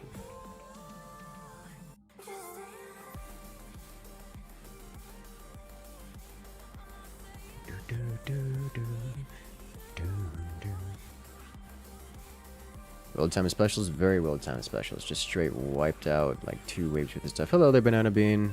Welcome in. How you doing?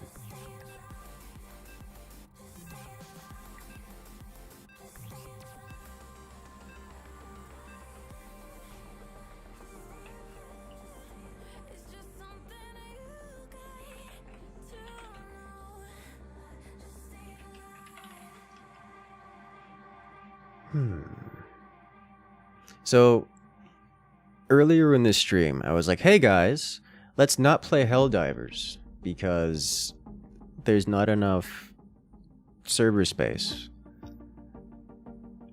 As there is something like 250,000 players online. So, we're gonna go do StarCraft instead. But I want to go back to doing Helldivers. I was hoping to do Helldivers at, 1 AM or something. When people stop playing. It's currently 11:30, which is a bit late. So I checked on the Steam charts to see what the current player counts are. It's up to 322,000. Which is notably higher than what it was earlier today.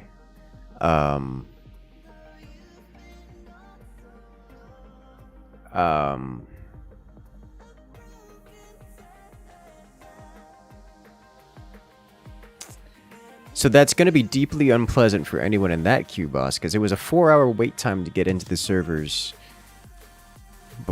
when I was trying it, and now it's got an extra 100,000 players in it, which is... Whoa. Like, look at it. When I checked, it added an extra 100. Jesus Christ! It just doesn't stop.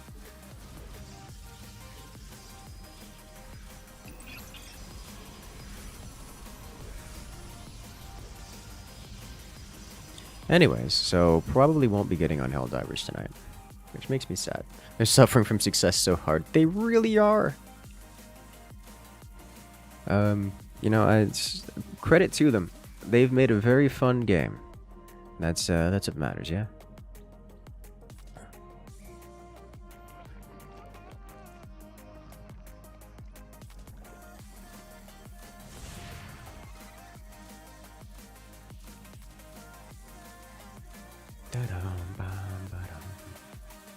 So just a couple more people that they totally have space for? Absolutely. They totally have space for all those people. I think in reality it's likely the number that I gave, the 250,000, was only people on Steam. It does not include people on console.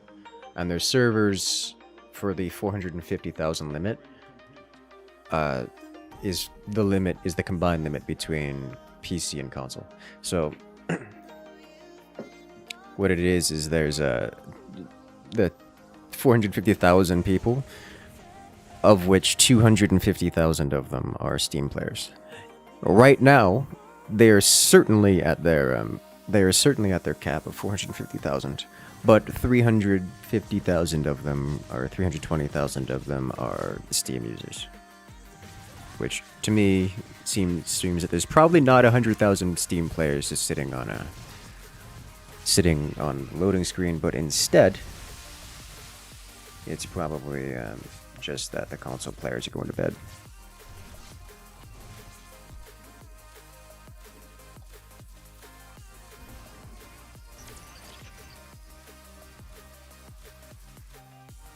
Which is probably the case. Bum, bum, bum, bum, bum, bum.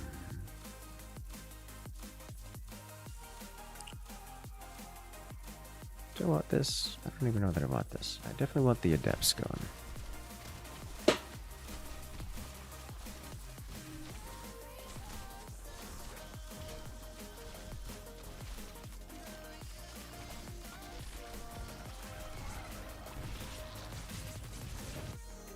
It's like he's going to start devouring, which is not amazing.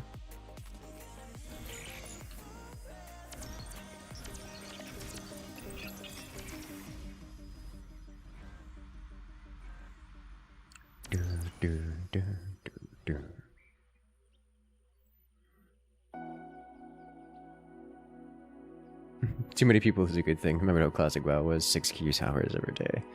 I never played Classic WoW, so I don't have an answer to that. But it is certainly comparable.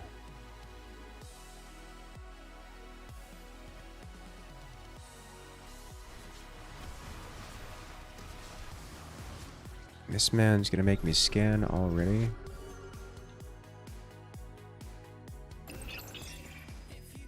Helldivers 2 is just too good. People have realized and are jumping in on it. Yeah, I mean, more power to them. 750k total for 450k worth of servers, now up to 850k for 450k worth. I have no idea what that first 750k and 850k numbers coming from their host.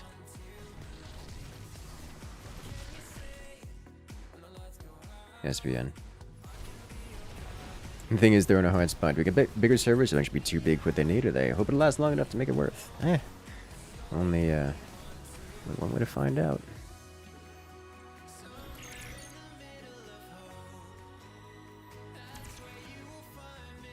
Conservators are just always amazing.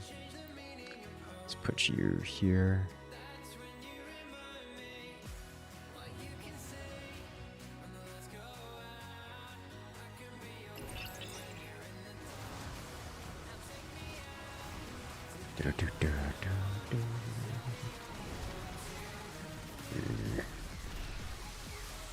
Not winning our wave as hard as I would like to.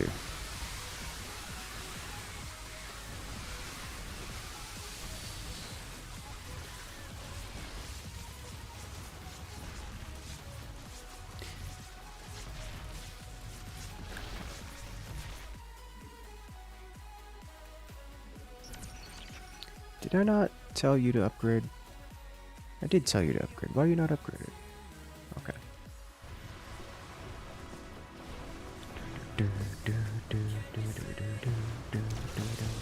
Alrighty, have a good one there, Craig. Good luck out there.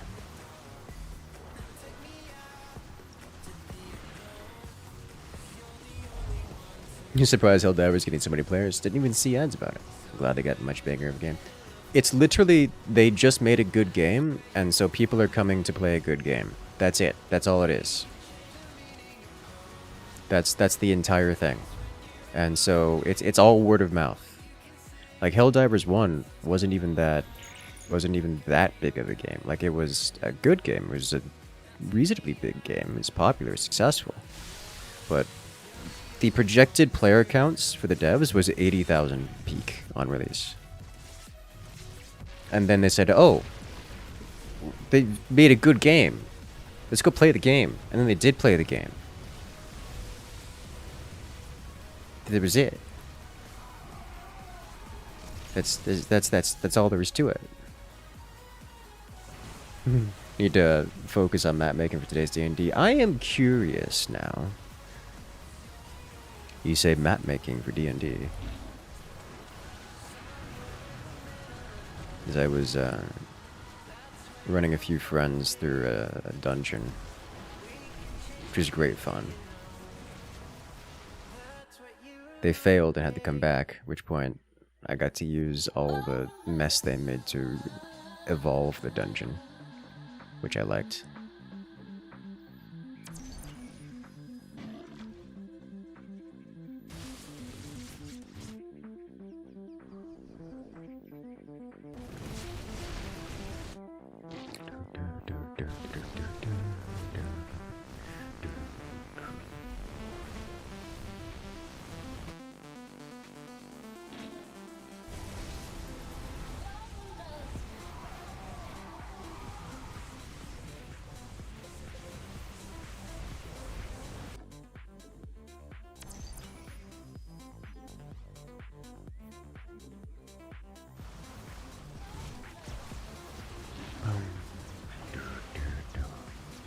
So this is going to be a rough one. I probably should have gone a bit faster to tier 3. But I do want Immortals, and I do want tier 3. Need to iron out and update world map. You're using Wondercraft that you want to do to make a cave. It's old ancient underground ruins. Use. Oh, okay. So you're going like real detailed on it. Okay.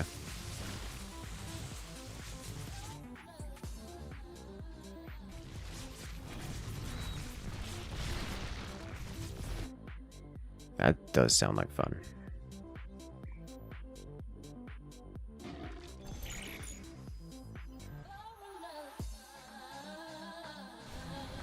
Much fun will be had, I can imagine.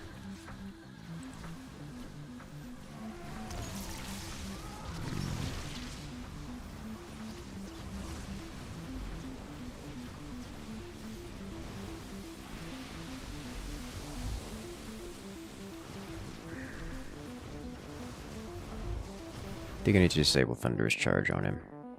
Give him the Whirlwind and the Capacitor. As much as the Thunderous Charge is good, isn't Whirlwind good, and the Capacitor do the tanking a little bit more. Which means I need to do this to give him an opportunity to walk forward. Alright, and then do I go 3 gas? I don't go 3 gas here. I'm kind of holding the line, so we need to go tier 3, however.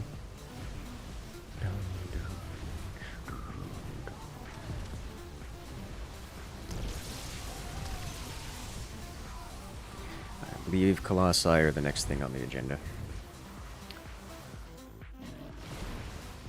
Yeah, there it is. Okay. Yeah, this should work much better. Shield up. Creature, its gremlin didn't shield.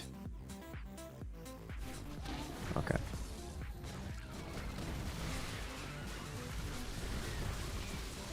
Hello there, Don. Welcome in. How you doing today?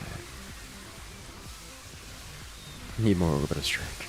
I want orbital strike, but there's not enough sky to hold all the munitions. Which is an interesting problem to have.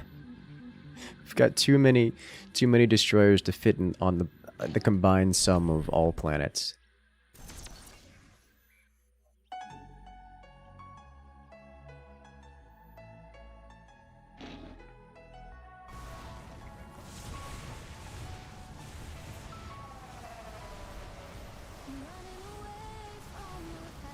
Okay, now he activates it.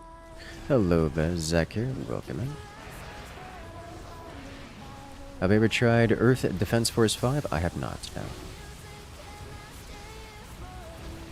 Too many guardsmen on field, men of heretic to exterminate us. Exactly! It's a real problem.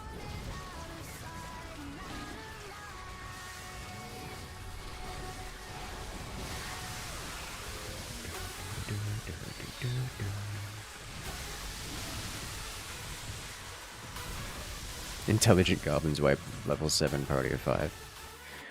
Yeah, if you play monsters intelligently, like it's one of the things I have about D&D.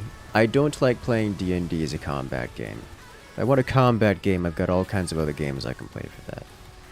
D&D's strength is not in its combat, but in the RP you can do. If I'm not making the DM exasperated with the amount of nonsense I've come up with in terms of plans and things I've said, I'm losing track of the purpose of, like, the fun of D&D. Like, the whole point of the madness we can do.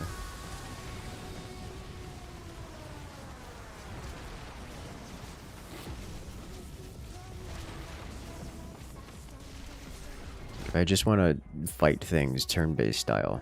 Hey, you know, Baldur's Gate 3 exists. There's room for both these to be more combat-oriented. It did used to be more combat-oriented. Certainly originated that way. But here's the thing. It got surpassed as a combat-based game very quickly. It's not even in the same realm and of quality as something like most other combat-style games. I'm gonna reference Baldur's Gate 3 just because it's the popular one these days.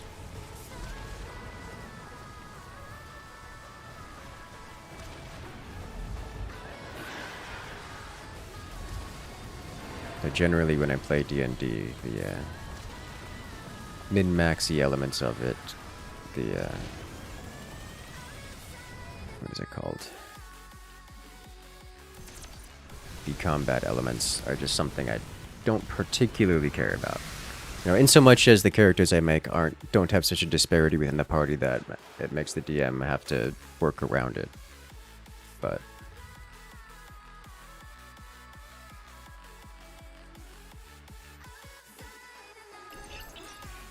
you run 5e because it's the easiest to learn for new players.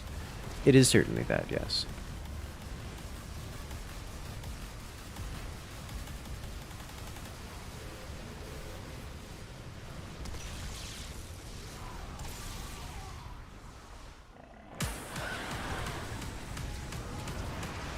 I think I made me more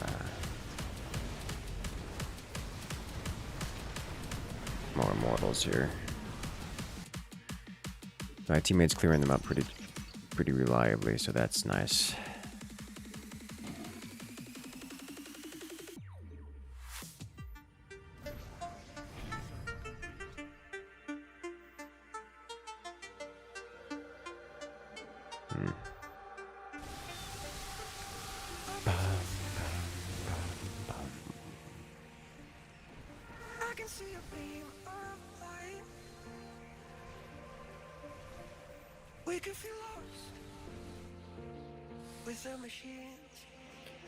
What do I need next?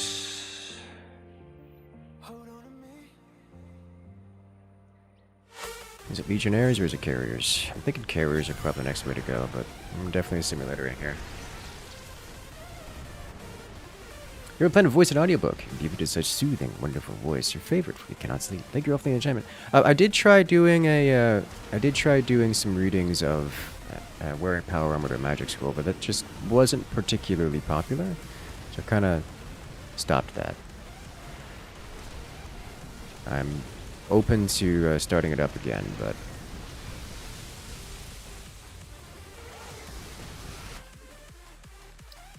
it seems that it's not a particularly popular thing for people to enjoy. If you do want audiobook stuff, check out the... I'm curious about your thoughts, because it is still available on the channel, and I am open to restarting the readings. I've got a few readings of it already. You can check out the playlist on the channel, and go ahead and check out Wearing Power Armor to a Magic School.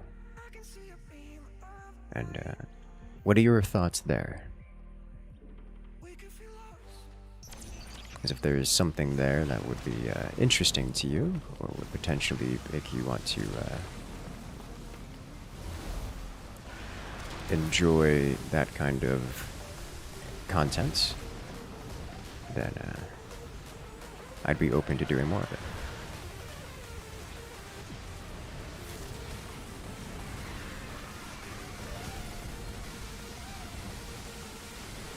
Just like when players go from max meta characters for optimal combat effectiveness, you know, to each their own. I just finished watching Celaya earlier. Hey, yo. The content creation cycle.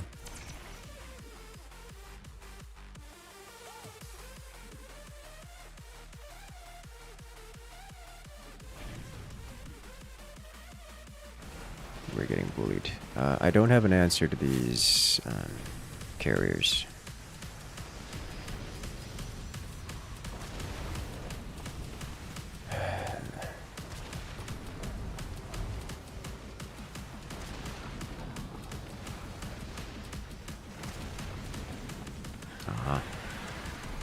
Like, I can't deal with the carriers and the Didahaka. It's just outside of my capabilities. What happened here? Oh! He doesn't have anti-air. And that was a full carrier switch. Like, he sold off when carriers, and our teammate doesn't have anti-air at all. It's fine.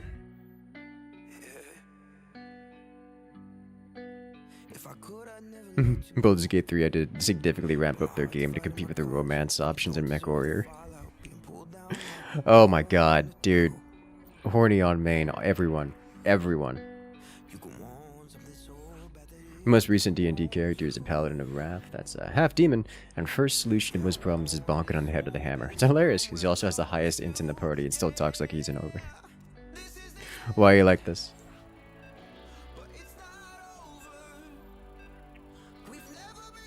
But yeah, Monta, do check out the audiobook, or at least the first few chapters, and let me know what about it you like.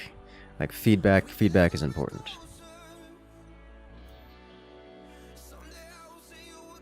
Plan to play other modes tonight? Yes. I just like Direct Strike. I kind of like Direct Strike a lot. It's very good.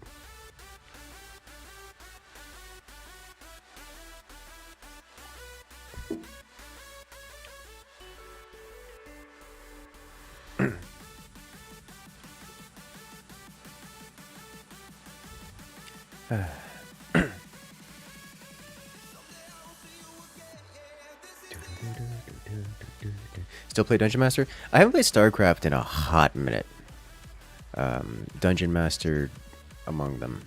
I'm open to playing it, but one of the reasons I kind of stopped playing it was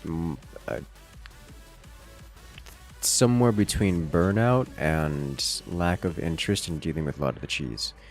Like, a lot of the strategies were just entirely unfun.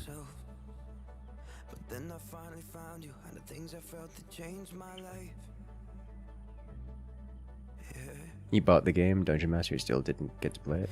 Well, Dungeon Master is a very different kind of game. At least the standalone one. And I'm into it. I'm into it a lot. Although, those darned voice actors making me question why I want to interact with them. Oh my, is that a stalker? Is that a Vorazun? That's a Vorazun.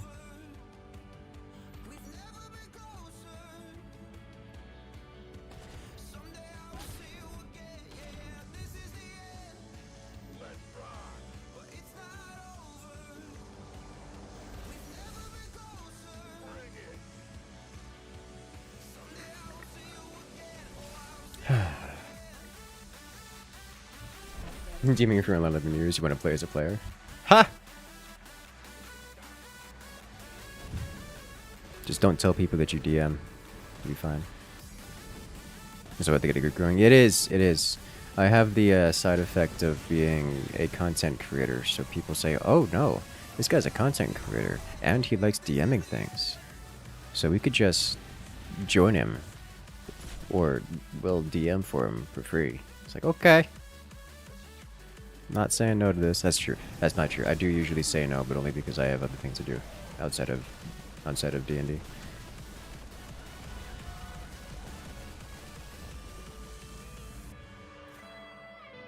There's a two-minute video put in member chat. I will have to do so at some point. Will not happen on stream. But post-stream, I will certainly do so. Because I always do. Because when people around love the way you DM, they don't want to do it. The way I've done DMing and the way I like to do DMing is I'm going to describe it as very strategy gamey, where instead of creating like scenarios with planned plot, I create multiple factions with I'm going to describe as tiers of control, and each faction has a set of motivations and goals that they will each work towards. Well, hello there. It's way too long since the last direct strike. Hey there, Nuki coming in with the support. Thank you, thank you. Give me some love in chat for Nuki coming in with the first support of the stream so far. You'll love to see it. Thank you, thank you. We didn't quite get all the stalkers. Yeah, I like to make factions that just do their own thing. And the players can influence what the factions, how the factions compete against how the factions do things. But regardless, there will always be activities that go on without the players' interaction. And the world will change without the players. And the players, depending on what quests they do, which direction they go, will encounter different occurrences of activities. Generally speaking, I will create the factions such that the players will find eventually encounter a faction which they vehemently detest and eventually start taking quests or activities against them. And so it's like, oh, this is the big bad evil guy. He's part of this faction. He's doing evil things that we don't agree with. But the reality is, there's a bunch of factions. And maybe somewhere along the line they'll find another faction that runs as in opposition to the faction which they hate the most. And that faction somehow ends up being worse. Which is always a fun experience.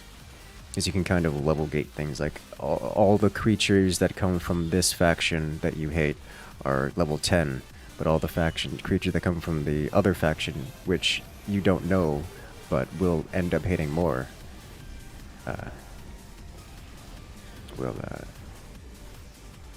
you'll end up hating them even more, but they're level 15. You prefer episodic with underlying plot like how Stargate was? Understandable. That's closer to how most do it.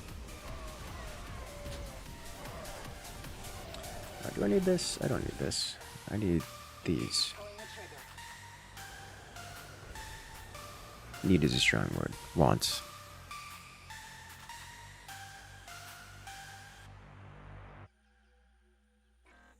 It's like, what's he gonna do about it? Die? It's always funny to me whenever the players... The reason I like to do it that way is in part because I find it more fun. And I can be pseudo-adversarial without overrunning the players too much. Because it truly doesn't matter what the players do in so much as they're having fun. Because there's always consequences of the actions. There's always side effects to what they do. And also, because if people just want to get wild, they can, but there will be consequences. Like heavy consequences for their actions. Like real heavy consequences for their actions. When players start getting like murder hobery or something, it's like, you sure you really want to do that? And then you start getting people that are like scared to do bad things because there are consequences for doing bad things. Which is fun. I used to run Living World, but mostly ended up with too much work and not much fun in the game. Understandable. That's certainly one that that's something I've run up against. You're saying you're on Audible? I am not on Audible, no. I do have a couple videos on YouTube, standalone chapter readings. The only reason I've stopped is because they were, I'm going to describe as deeply unpopular. Which is what it is. Music is my melody. But I can post it in chat if you're looking to check it out for yourself. In fact, I think I posted a playlist here. Yeah, I've got 4 videos here in the playlists. Hello there, and welcome to the start. Nope. It's not what I wanted.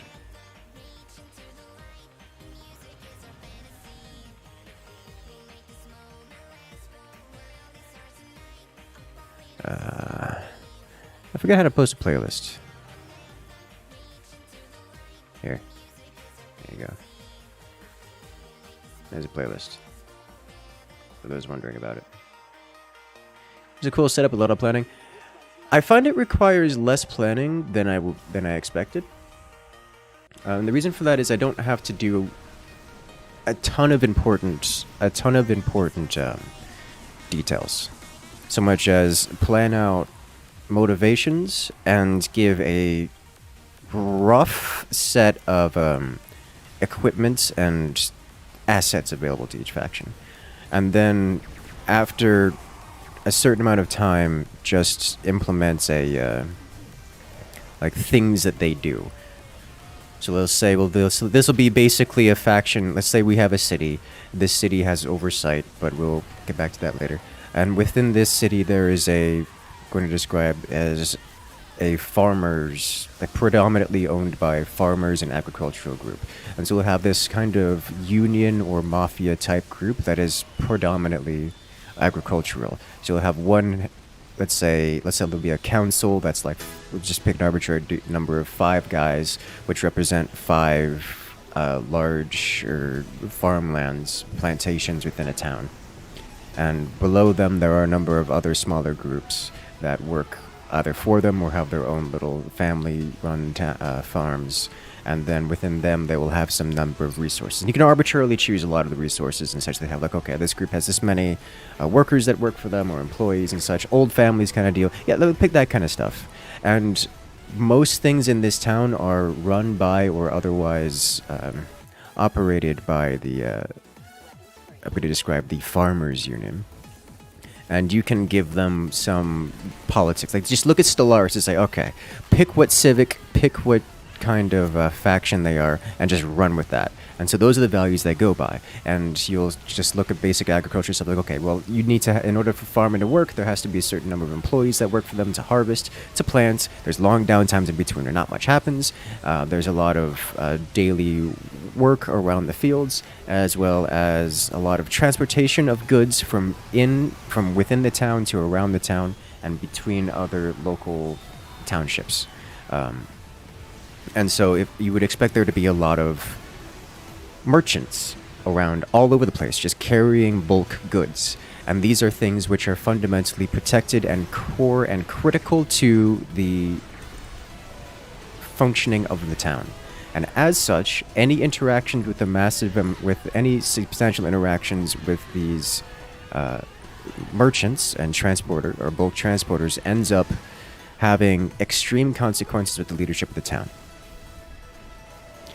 And so you can have this town that runs very easily, interacts with other towns, and if the players do something bad to this particular set of equipment or assets, then what you get is a town and neighboring towns which suddenly get very angry with the heroes and start aligning or pushing toward this whatever values that you've assigned to the faction. Something like say, oh hey, we found a heap load of grain and we're going to use it like an explosive to burn down the thing that we didn't like. And you know what's going to happen? Well, now the town's angry with you. And you know what else is going to happen? That grain was set for the next town over and they're angry with you because you burned down their stuff. And it can create a lot of fun activities and interactions that the players didn't expect. And it can create this very quickly this perceived big bad evil guy of, oh, there's this council of 5 old families that's running with an iron fist and employing the entire town that needs to be freed from this. Reality is just some old-fashioned innocent farmers of which the players decided are the big bad evil guy experience. And you don't have to do anything wild or zany with it. It's just people acting in what would be an otherwise normal, rational behavior, but it's set in a way that's pseudo-adversarial to the players. And this creates an entire world of life that can create massive plot lines for the players to run through. And it isn't very complicated in so much as you keep track of the assets available to each faction and how they go. And this is just within a farmers union. This could be within a larger city. Let's say the farmers union, the council of farmers, is not hosted in the farmer town but in an adjacent city. And the adjacent city, their council, is oversighted by an administration within the city. And if, say, oh no, the farmers union is having trouble, well, who do they go to? Oh, we walked to this new city, and there's images of wanted posters, of artistic drawings of the adventurers wanted for what is the word I'm thinking of? Wanted for waylaying transportation goods. Are you starving? Help the police today. Track down these never-do-gooders. It's great fun. Arsonist, yes, among other things. And it can create great plot hooks and such. Because, like, imagine instead they say, hey, oh no, these council of farmers, they're being oppressed by the giant city that just wants to get a little bit too much food out of them. Let's help the farmers. So now they have this entire farmer faction with assets that's mostly available to the farmers and the players to go out and do things. It's awesome.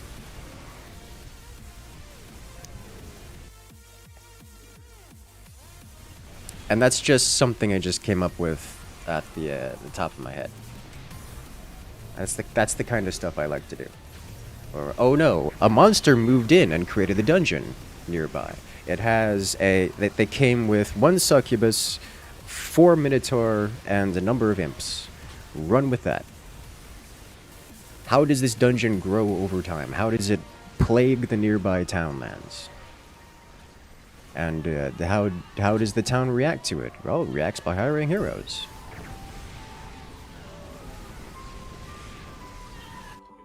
That kind of stuff.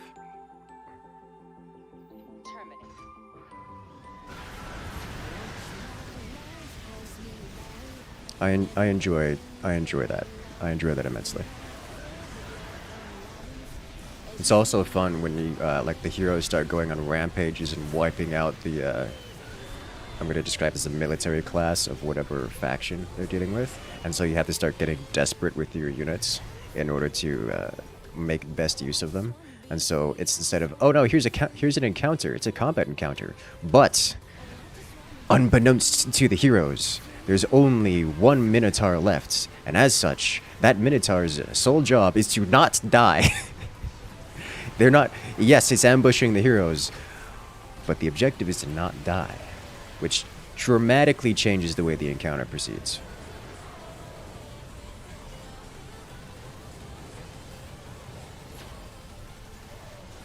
Which is always fun. As players need some common sense to survive, or not. They don't have to have common sense. They just have to.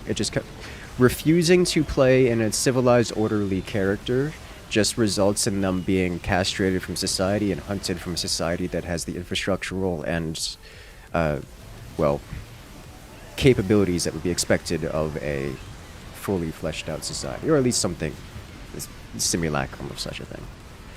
Which is fun for a lot of players. Like, there's nothing wrong with that. I'm going to say a majority of players don't like playing as some orderly, get-along-with-society type personality. You don't play D&D to roleplay as a vanilla, normal human police guard. Like, who wants to do that? when you can play anything else.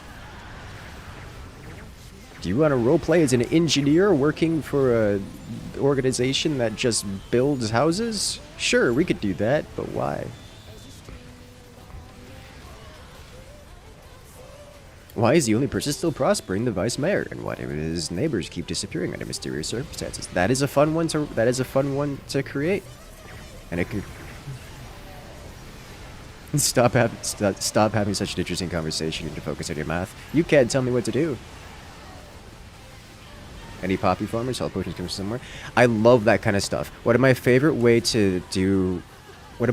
things to do in D&D is break economies, and one of my favorite things to do is to create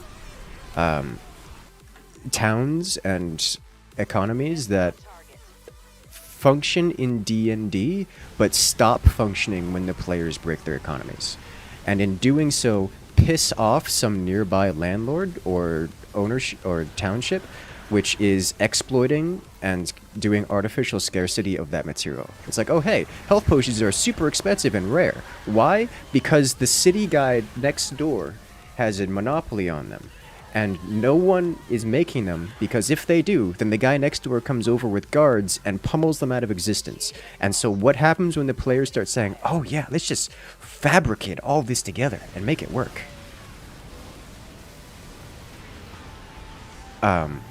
It gets really, really unpleasant for the players very quickly.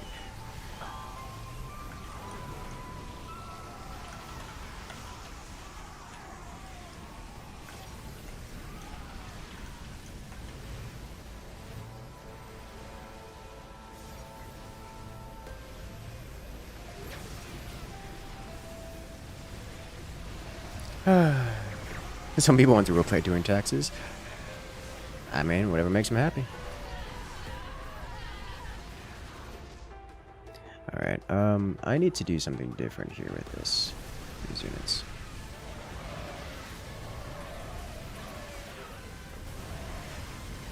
Oh, the mind control. Oh, the mid control. Yeah.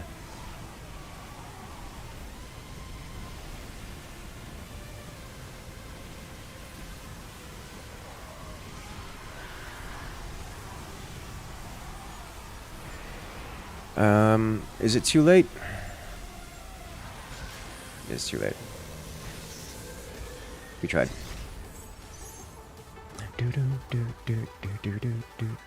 One of your players decided to become a slow mode. He wanted to find a way to own the whole town. I love that kind of stuff. I love when players try to do that kind of stuff. Because they can. I let them do it, and then present them as just one other faction. As at the start, they're fundamentally a faction of like, oh, 5 players.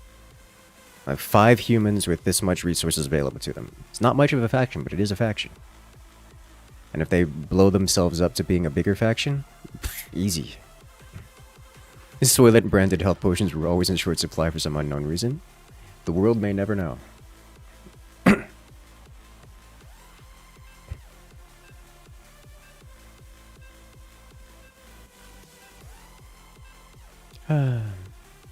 Brute violence is not working, but it's always worked in the past. I do enjoy when players add a bit of brute violence in. Because it truly doesn't matter which path they take. There's going to be consequences and effects for their actions. Whether those effects are good or bad is determined by information that is generally not available at the time of the action. Unless they do some investigation first. Some notable investigation first. Yeah, if you want to break the economy, royalty is going to be on your rear end. Exactly. Yeah, like that's the kind of thing I like to do. There is one instance where we had basically 2 factions that almost got at war with each other over the players' actions. And the second faction was way stronger than the first faction. This presented itself in-game as just patrols of guards that were categorically outside of the player's combat ability. And so whenever they encountered these patrols, which were hostile for quite some time until some story-related events happened, those patrols were like stealth missions. It's like, oh hey, we pissed off this group and they're hunting us down. Every time we find a patrol from one of these groups, we just have to not be here. which was fun. That was a fun little diversion from other things that were happening.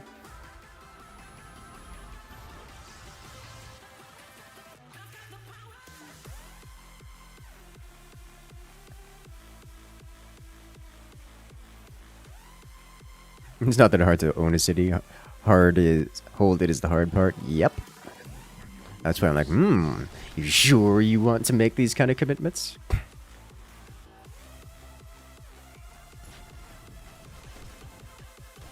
It's a fun experience. Starting a cult to your patron's name. That one is a good way to get yourself a little bit extra leeway through the city.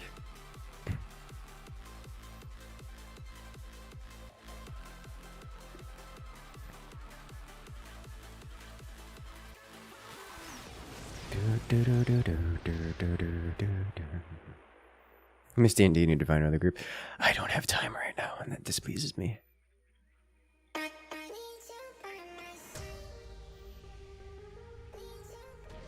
Ooh, I can deal with this.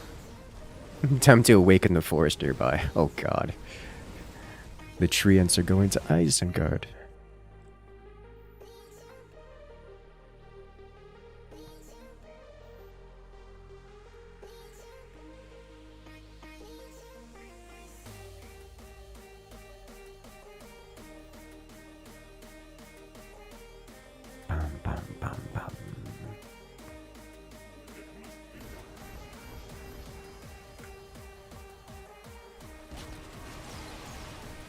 New faction unlocked the Wild Things. When's the last time I streamed Arcade? It's been a while. A town elder who controls health potion products, and a black market that takes his business. It's actually controlled by the town elder. I don't think I've ever done something that complicated. Most of the stuff I do is either overt or, like in terms of faction stuff, is either overt or above the board. Like if they're doing something illegal, it's generally overt and known by another faction, like the head faction or a faction I have above them, which is okay with it, more like a corruption style, like a racketeering type stuff, as opposed to the sneaky black market or what's the word I'm looking for?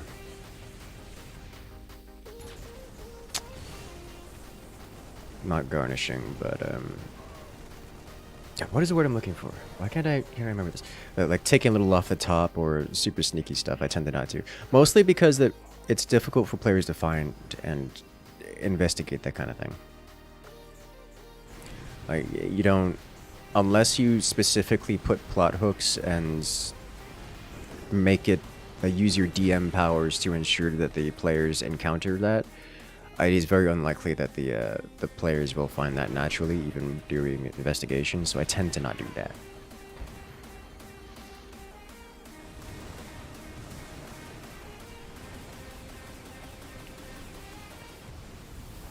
Get too many supplicants. Never too many supplicants. Embezzlements, yes, embezzlement, that's the word I'm looking for. Thank you. Like, it may be there's more flavor text kind of stuff, but I generally don't include a lot of embezzlement and that super sneaky type stuff. Because it's too difficult to get the players involved with that. Unless you're, like, most players just aren't into it.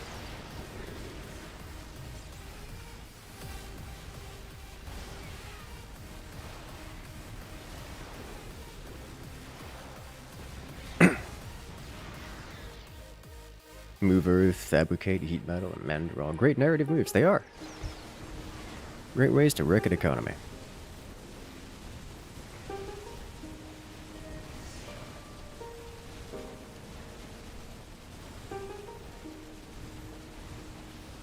How much of the story is set, and how much do you make on the fly to change the world? I generally will have somewhere between little to no actual preset story.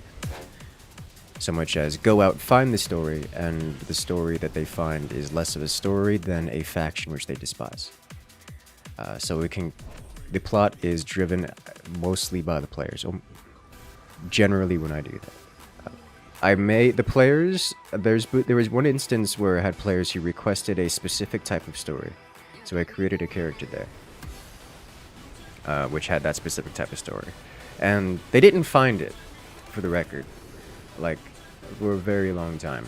But it ended up being them going off the track and forgetting about the original story all along. Which, to be fair, did kind of bite them in the rear. Because the original story was a big... These towns are going to get leveled if someone doesn't save the towns. And that happened. Because, you know, no one saved the towns. Or at least no one was successful in saving the towns. But that just turns into just another direction for them to go. It's like, oh, this town that we spent a lot of time on, it's on fire.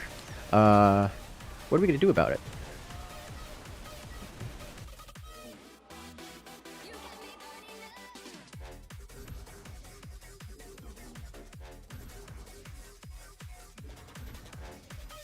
Which is a fun experience.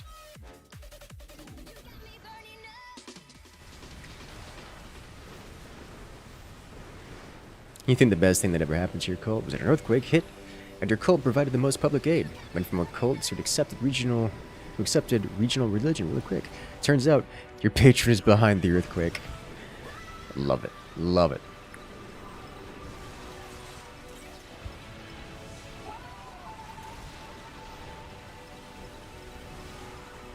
Preset stories require plot hooks, which sometimes feel like the plot on rails when finished. Yep.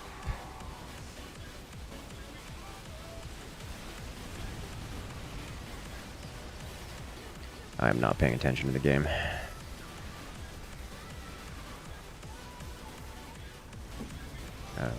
I should probably go Wrathwalker here to deal with the Hellbats.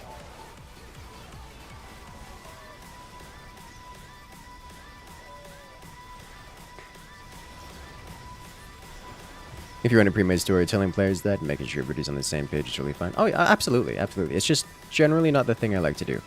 I like to give a little bit more player interaction to it. I like the players basically develop the story along the way. Like, and if something really needs to change, I can just, behind the scenes, give one faction some additional units to play with, and suddenly they're dominating the military power, which dramatically changes the face of the game, and then all of a sudden, the game is very, very different, and it shifts things up a lot.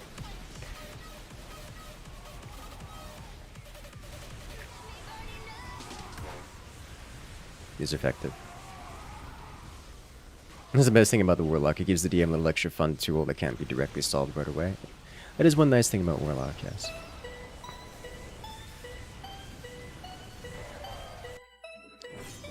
But, of course, that is a living world kind of DM style, which is not easy to do. As much as I tend to not have a lot of difficulty with it myself. It's certainly not something that everyone wants to do.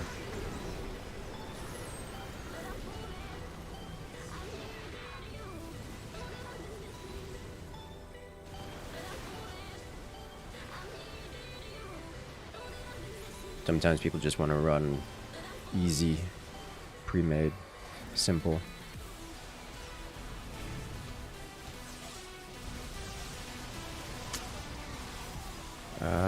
This is not how I want my supplicants to die.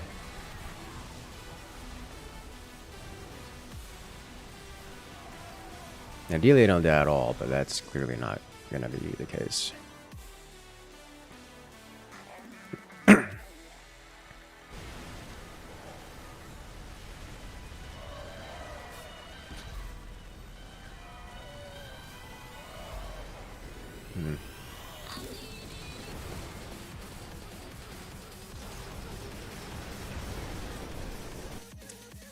I think we need to add just like one of you here so we start using the structure overcharge. Go back to Wrathwalker creation. Yeah.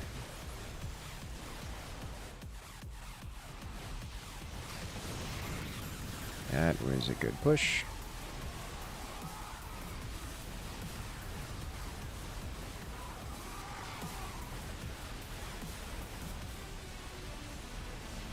And a consistent cleanup, despite having leaks.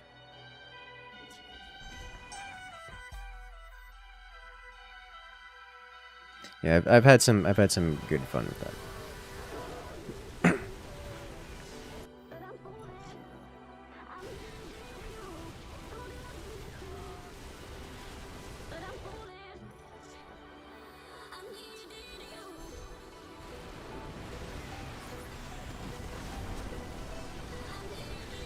Now playing Dungeon Master in StarCraft though, that's very different.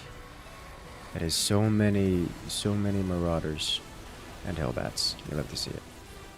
But man, having to deal with the aircrafts every time. Alright. Let's do this.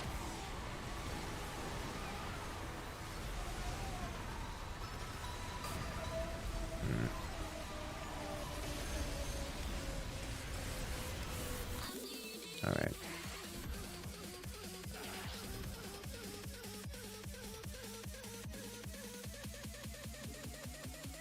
Worth it. You can't find enjoyment in watching D&D. I am the same way. Most people are the same way. It's not to say there aren't a group of people who don't enjoy it, but D&D is one of those that tends to not do well in the watching department. Of course, the exception is Critical Role, which is just, you know, a bunch of incredibly funny voice actors all playing on TV together. That's a little bit different. Hello there, Nabble. Welcome in. How you doing? Anyone having connection issues? I'm having connection issues. Does that count?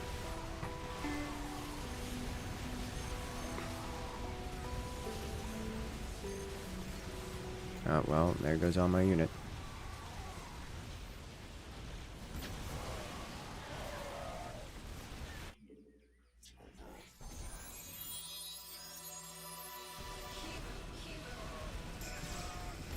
Nova, please, bully a little harder.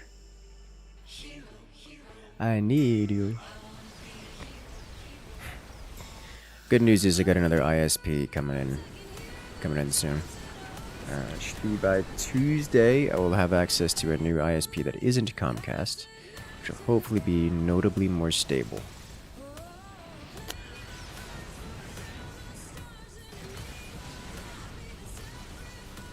Did not expect him to cast him powered here.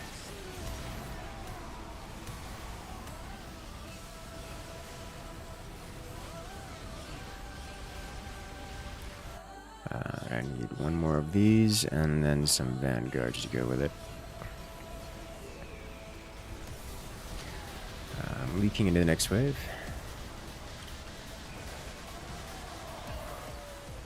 No more Comcast? Yeah. But offline it shouldn't be offline. It was working earlier.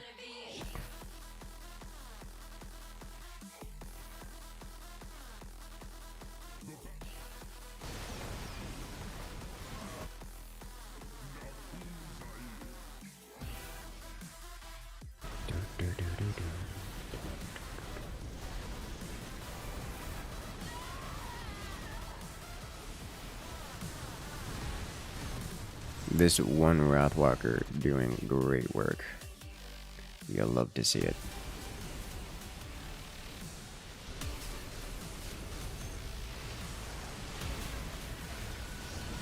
It's actually soon time for more Supplicant. But I definitely want the Vanguards first.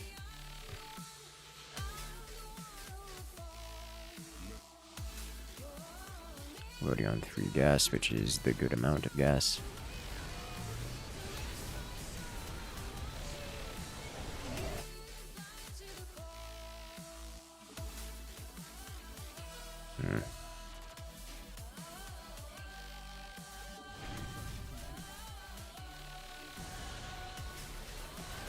With Vanguard comes the need for attack upgrades. God, that is so many explosions. The airstrikes are real.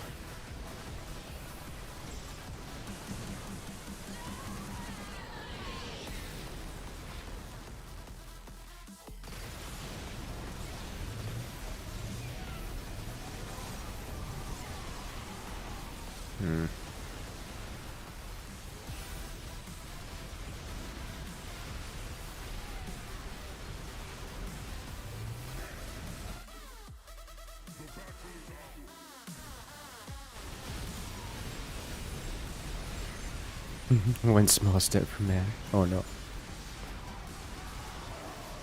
It begins.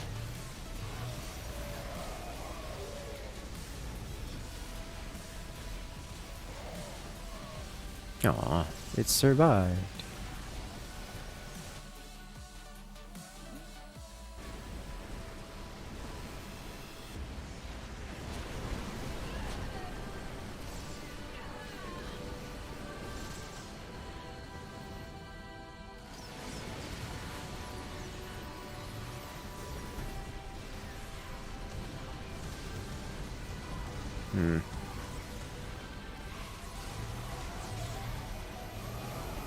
Definitely need my supplicant. Like, all of my vanguards died. But, real quick.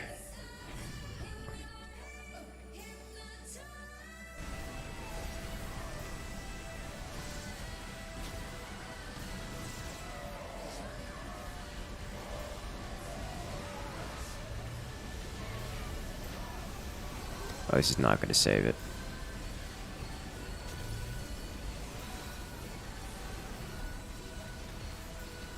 Not going to save it at all.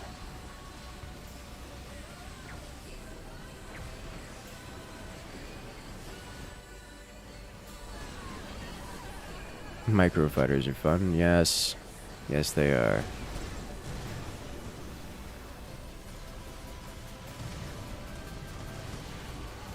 God, all of my vanguards are dying to splash damage from the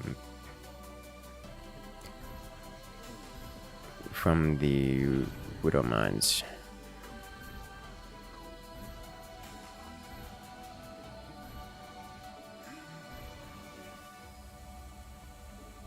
Which is a problem.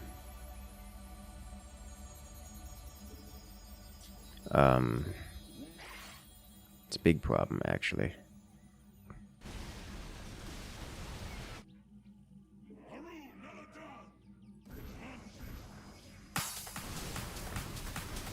Alright, well.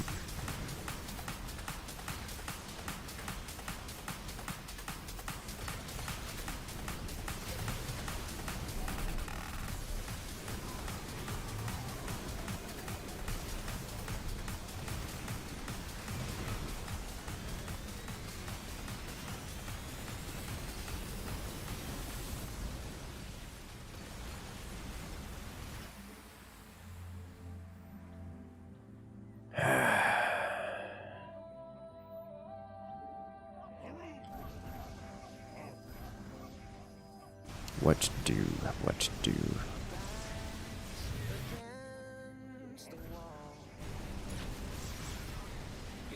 I definitely didn't play this perfectly. I feel like what's happening here is probably untenable for us. The vanguards are doing nothing.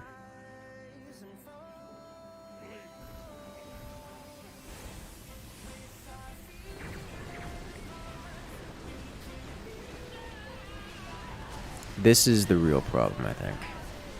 This is what is happening here.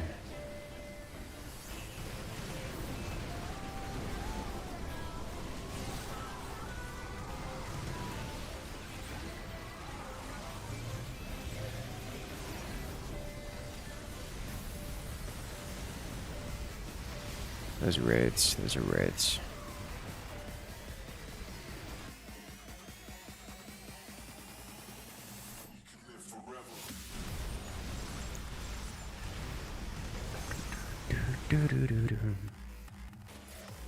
Alright, let's do 2 more of these.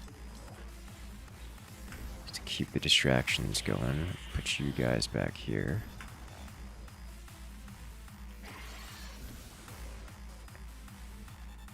Get some more Wrathwalker on the field.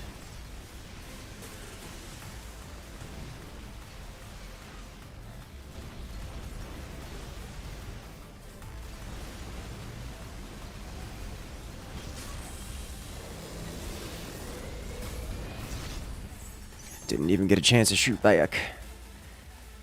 We folded too quick. Yeah. Yeah, I did the most, but I did the most by a notable amount. It just wasn't nearly enough. If only, if only.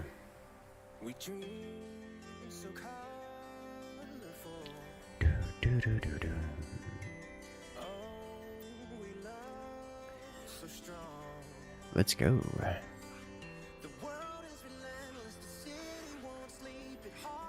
Helldivers has more players active right now than it did last time I checked. Holy smokes. Like, it hit a new peak. It hit a new 24-hour peak. Right now. Oh my god.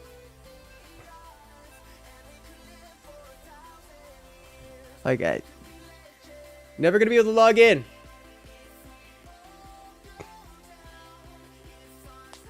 Ah!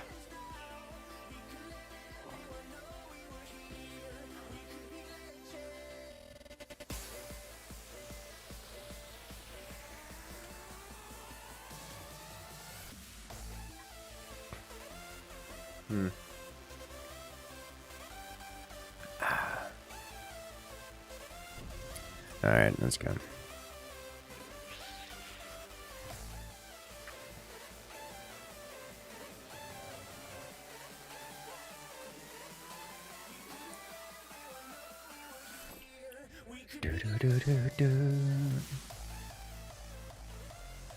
No democracy isn't spread yet. No, the problem is that there's altogether too much democracy being spread.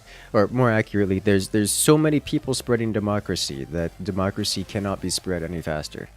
That is the problem.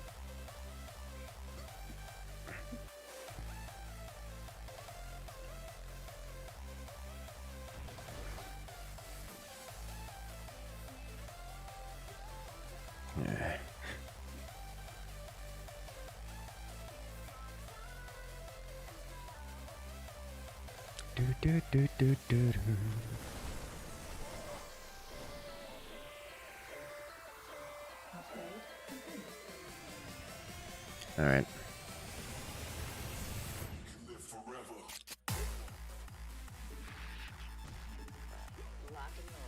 I need one of you, please. Please. This round, please. Yeah. This'll do. Not enough to level up, but that's fine. Okay with this hit.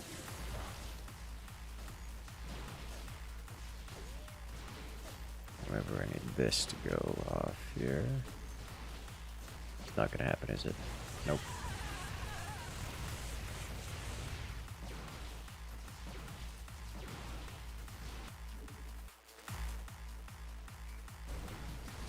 Alright, so due to my opponent now knowing what I am, I'll be doing this here.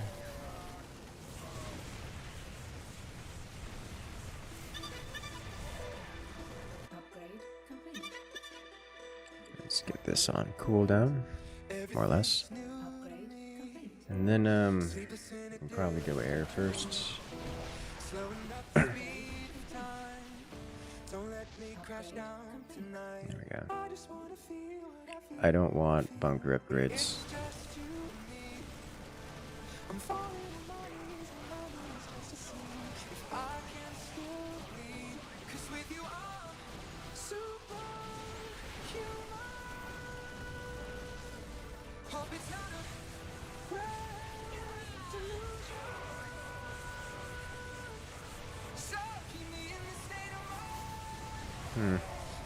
Alright, so we're leaking super hard, or we're being leaked into super hard here, and I don't have a great solution to this. However, I can spam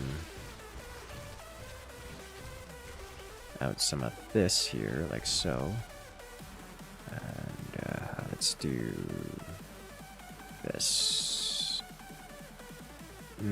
This first.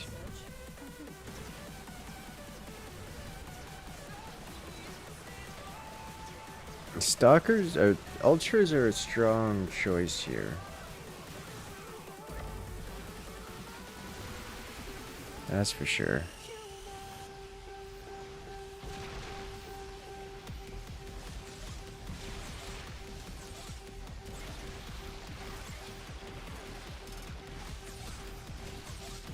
Like, I don't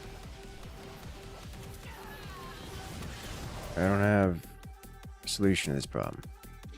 There's stalkers behind providing DPS for the Alarak. I can't deal with that. We need to not be. We got opening tanks into. Oh boy.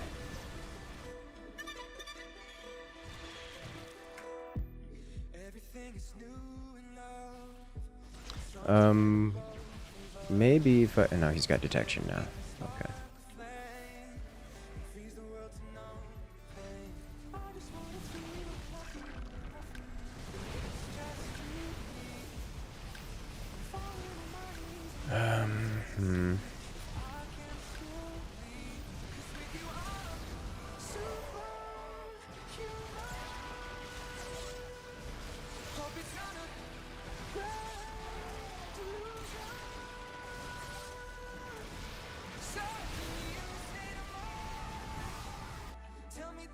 Let's keep this going.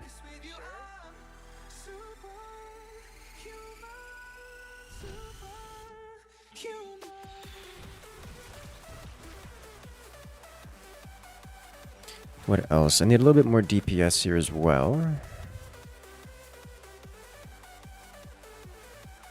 Maybe I should just get some Warhounds. Just to help deal with those stalkers.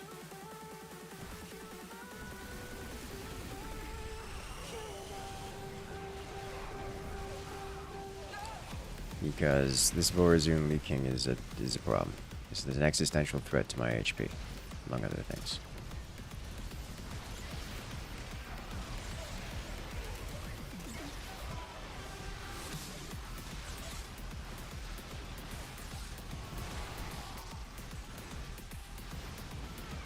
Okay, Muta's coming in clutch. Actually hitting those damage numbers we need. Alright, do I want Warhounds is the question? I think probably a couple.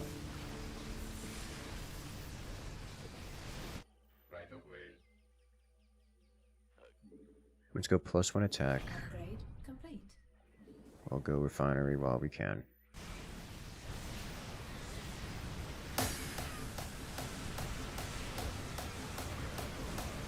Let's go +2 attack. Because that'll cause the Mutas to do a lot of damage.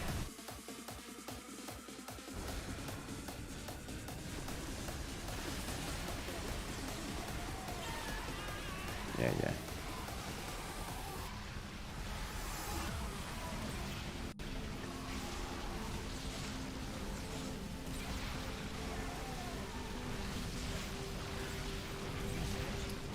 I think he doesn't have detection, which means this survives and heals, which is just nice. He got detection now. Understandable.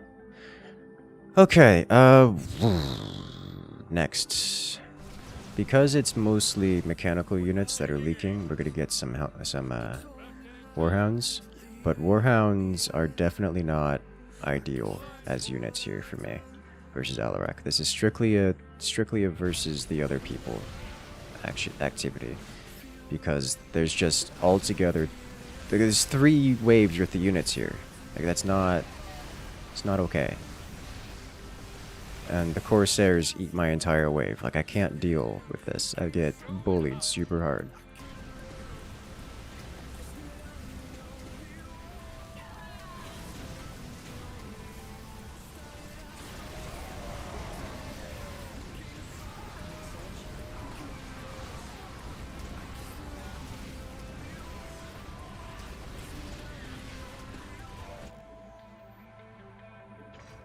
Okay. Let's go.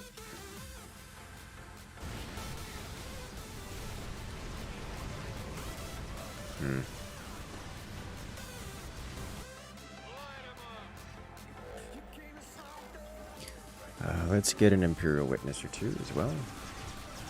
Oh, the detection issue.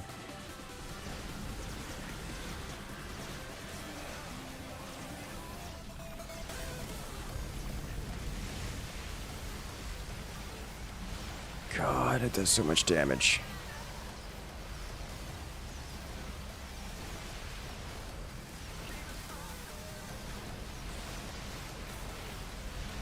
Well, we tried.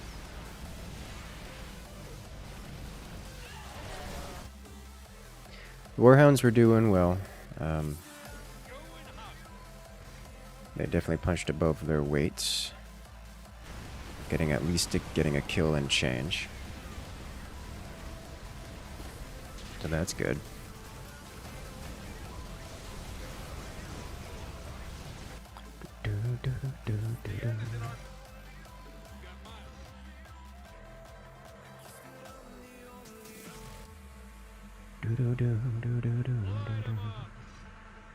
What else do I need after this?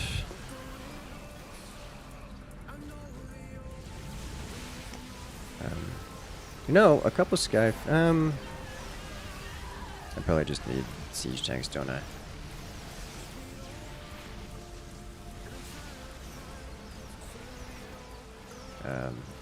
Maybe a couple of Aegis guards would be okay.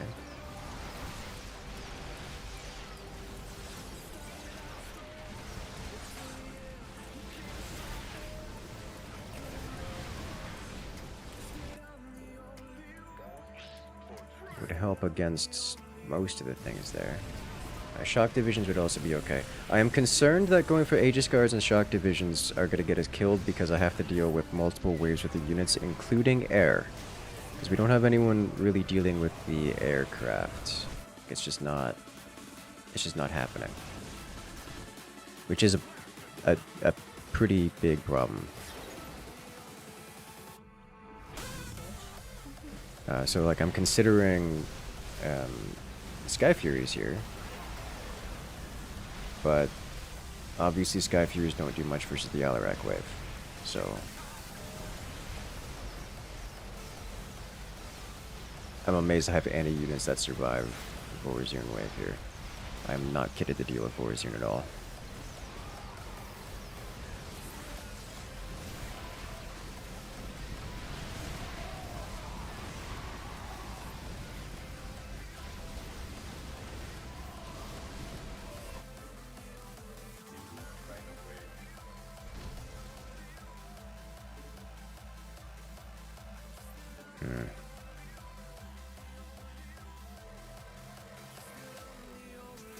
Long 450 for you. Okay.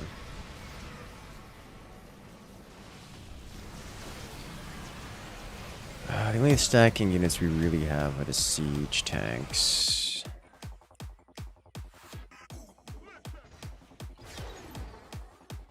Get you all leveled up.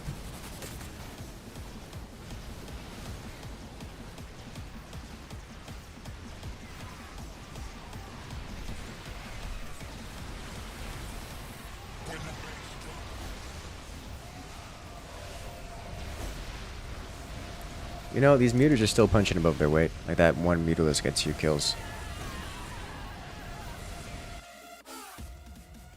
Alright, let's get one Sky Fury just to help against the Void Rays and such. Because it's its problem. Just gotta make sure to give it these servos so it can help versus other things. Smart servos. Transformation time.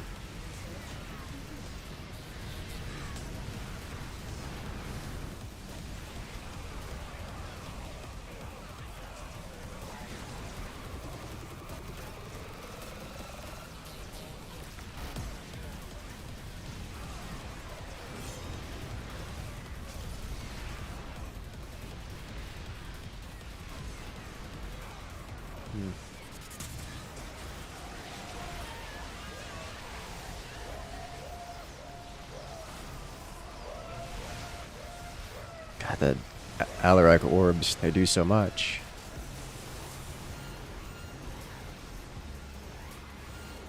Okay. Good job, Sky Fury. You tried. Valiant effort. Alright, let's do some more of this then.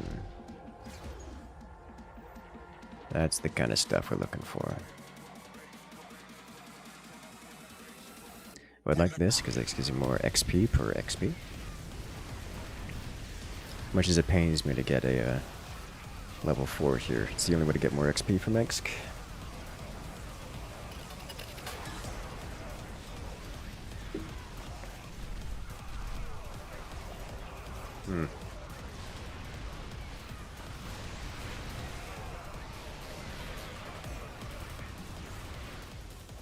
Alright. Nuke Alarak, please. Thank you.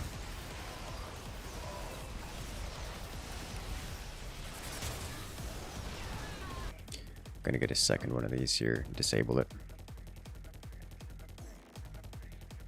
The ghosts do a great job of removing Ascendant's energy. Yeah. The EMPs are generally very effective against Protoss. You know, like Alarak. And the thing is, it doesn't just remove energy, but it does proper mana burn.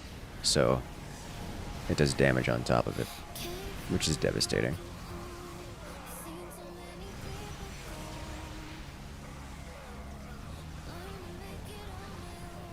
You know, Dominion troopers do a lot of damage.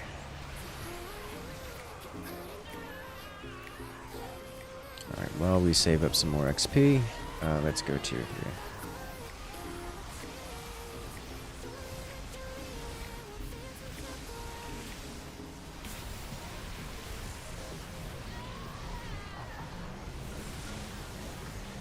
There's one shock division trying so hard.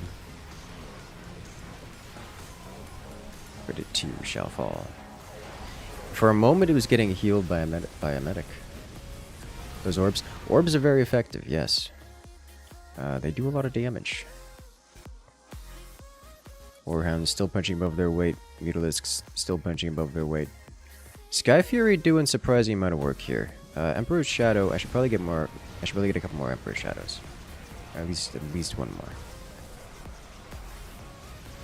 I'm just happy to see we're still in the game. So I was concerned earlier, very concerned, because we were ceding territory very quickly. Like, we lost the cannon, or our bunker cannon, very, very quickly. That was mostly because we as a team are going for later game stuff, which is questionable when your opponent just goes mass stalkers. But, you know, we lived. That's a good start.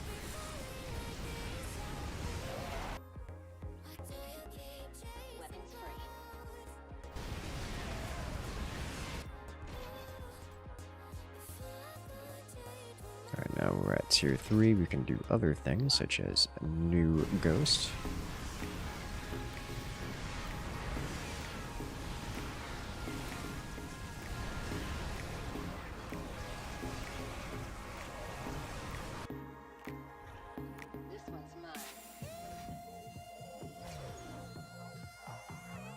Go here.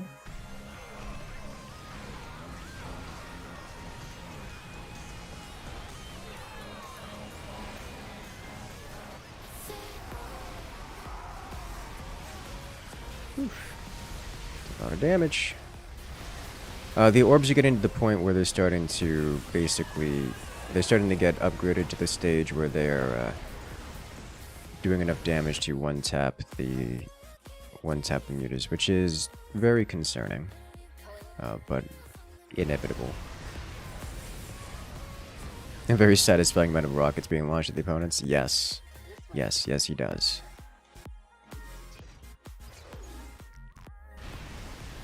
Speaking of which, it's going to be more.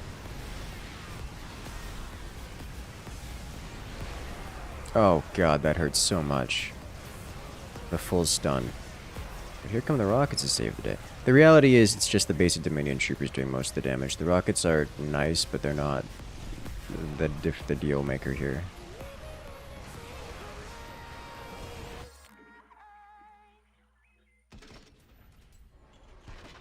Alright, let's put this up here if possible.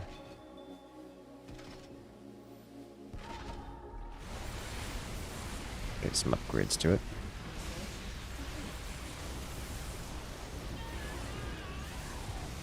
Help versus the supplicants and such. Heard of Beyond All Reason? Yes. Yes, I have heard of it. More into the,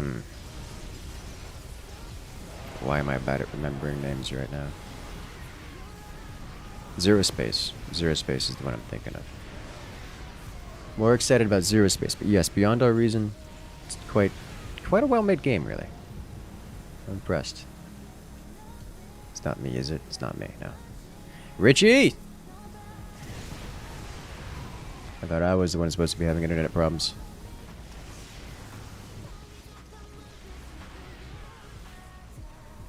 Richie, please. I think I just go Siege Tanks after this. Siege Tanks for the EXP dump. Yeah, it costs 2k XP per Siege Tank, so we just do that. Remembers you on Supreme Commander to a certain extent. It is definitely inspired by.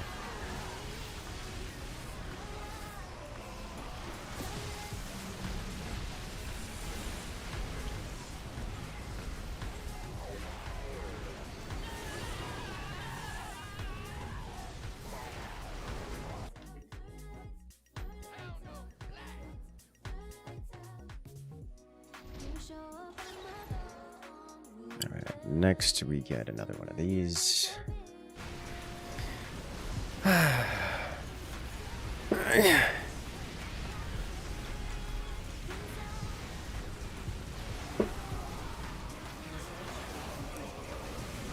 God, it's... Those stasis wards are painful every single time.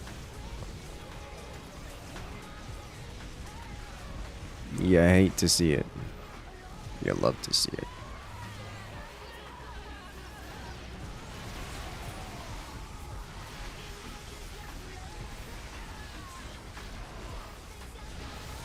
Ooh. You're slow with RTS games? I mean, not everyone can be speed.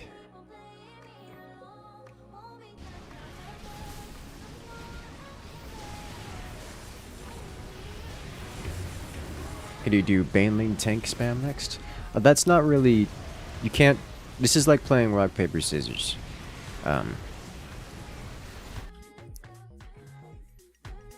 You can't just choose something and expect it to work. Like, I can do it, but it will fail 100% of the time, because if I do it, my opponent will recognize what I'm doing and then counter it.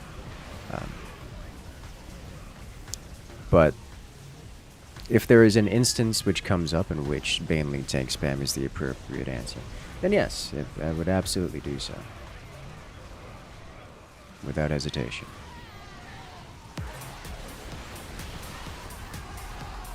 I love seeing EMPs across the board.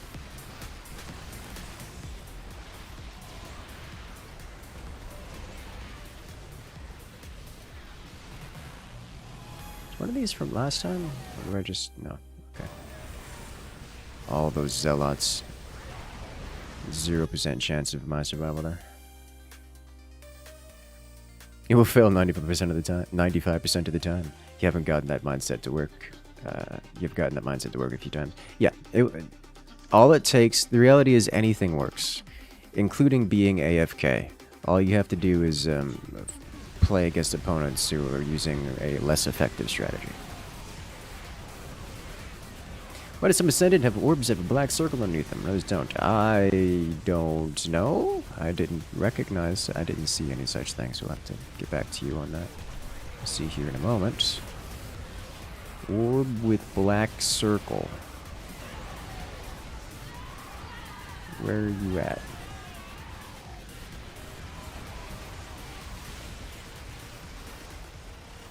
I don't see any of them there.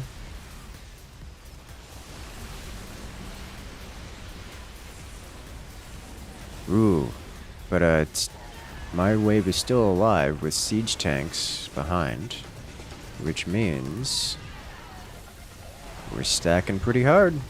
Siege tanks getting their full pound of flesh.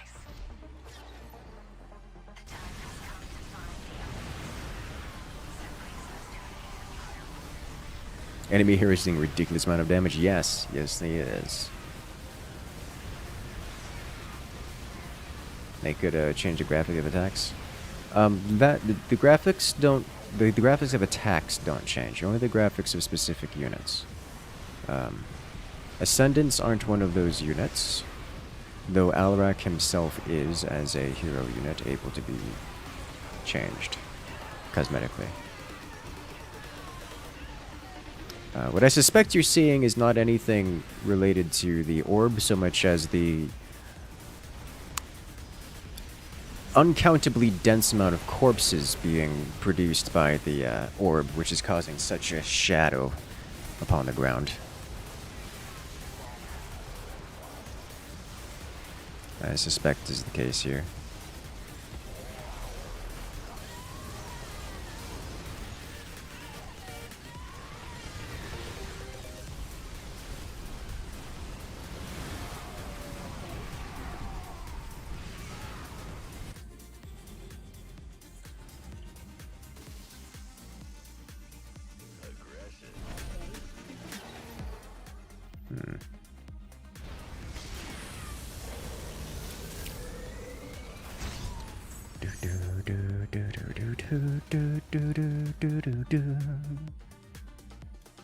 Well, that was a mess.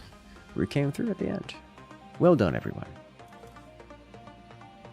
Alright, time for some Zerg Wars.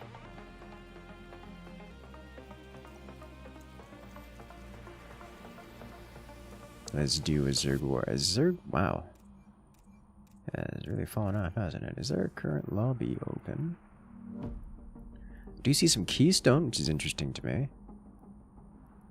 Keystone. Just 500,000 XP. A little bit. I'm gonna join in here, and if all of my decks have been destroyed, I'm gonna be sad. Also, I'm realizing now that all of that I play that the decks I have are very technical. I play like a... If everyone is familiar with the Magic, is more common phrase, more common terminology. I play like a blue deck.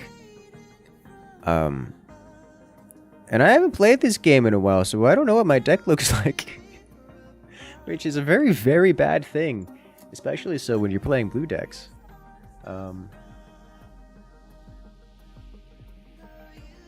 This is going to be interesting. Guys, Helldiver's player count went down. It went down a whole 7,000 to exactly what it was a couple hours ago. At 320,000 players active. Hope your decks didn't get messed up. They probably did, and then it doesn't matter. Because I'm going to have a garbage type deck. Oh, no, it's still here. Maybe. Good luck.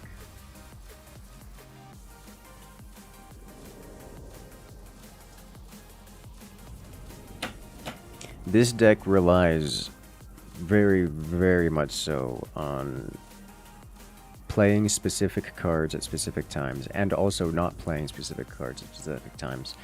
It will have the entire deck in its hand at some point. Like, it will exhaust every card and then put every card into its hand. Ooh, not this.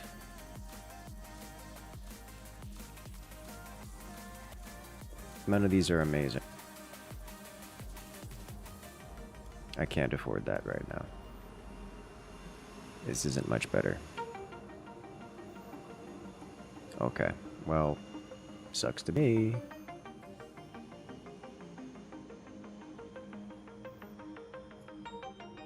It's a horrible first draw. It's a terrible first draw. I wanted to keep this one because it's playable by like turn 4, but... Oh god, did I not get anything better.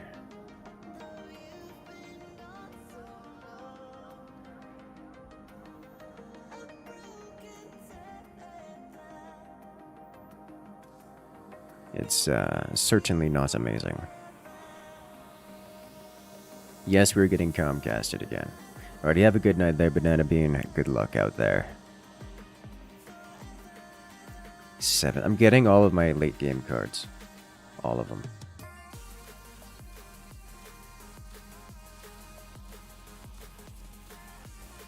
which is deeply unpleasant. Ooh, we got a Zerg friend here with some spawning pools.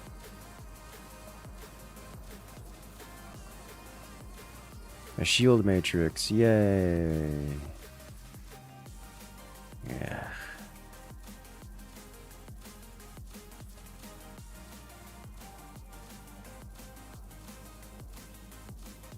Bum, bum, bum, bum, ba-dum, bum.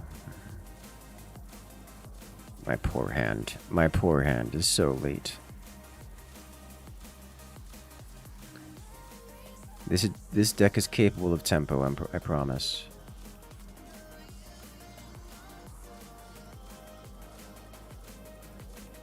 Yay! Now we get a cybernetics gateway. Cool. We shall forge a new peace. 404 frames not found. You are correct. Frames not found. So we are getting Comcasted pretty hard. Alrighty, have a good night there, Dawn. Good luck out there. You guys should be able to hear me, but the video is unlikely to be functional.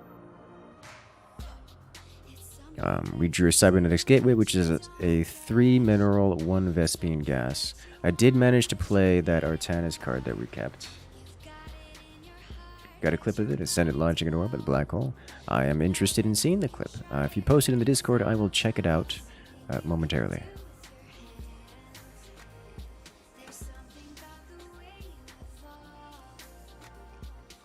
Send it to Discord? Yes, please. Send it to Discord.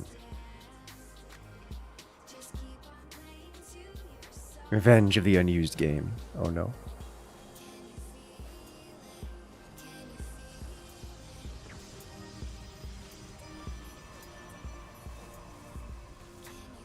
Alright, Artanis here coming in clutch. So Artanis finally came out of stasis and decided to get involved, and in doing so cleared out a bunch of units that were heading our direction. Coincidentally defended by a shield battery, which I played the same turn.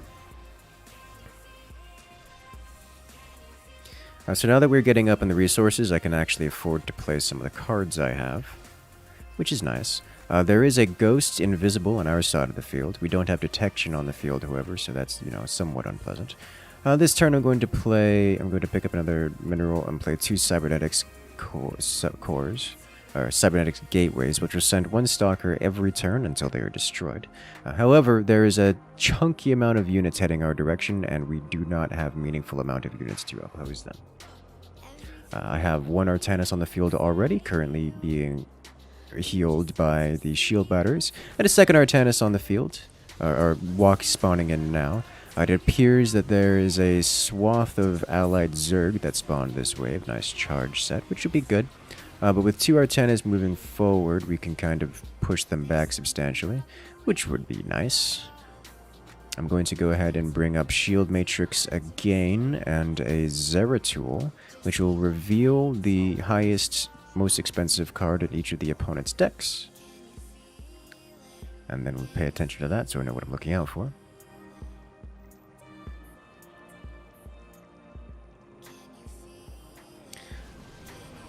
Let's see. Reactor Complex, Resupply, and Death Fleet. Okay.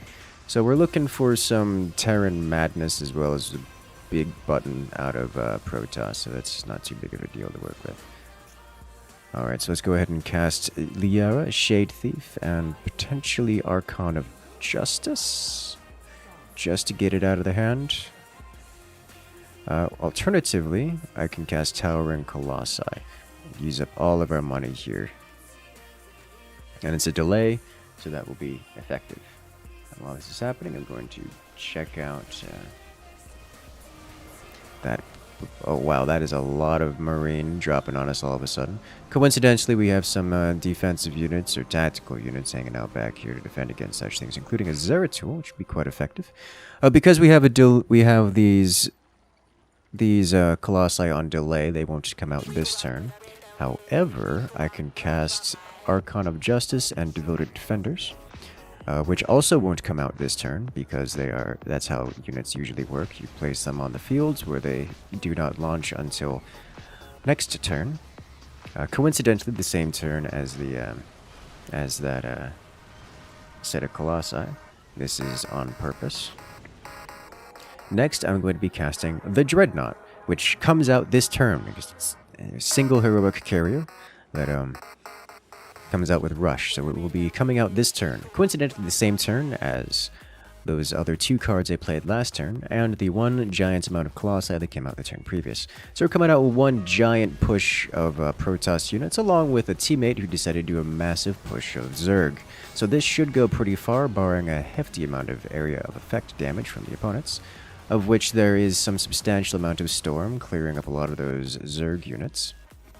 And at this point, I'm just going to be casting anything I can just to get it out of the hand. In this case, Void Fleet. While this is happening, I'll be checking out that clip. If you hear double me, it's because I'm watching me while I try to inspect that claim.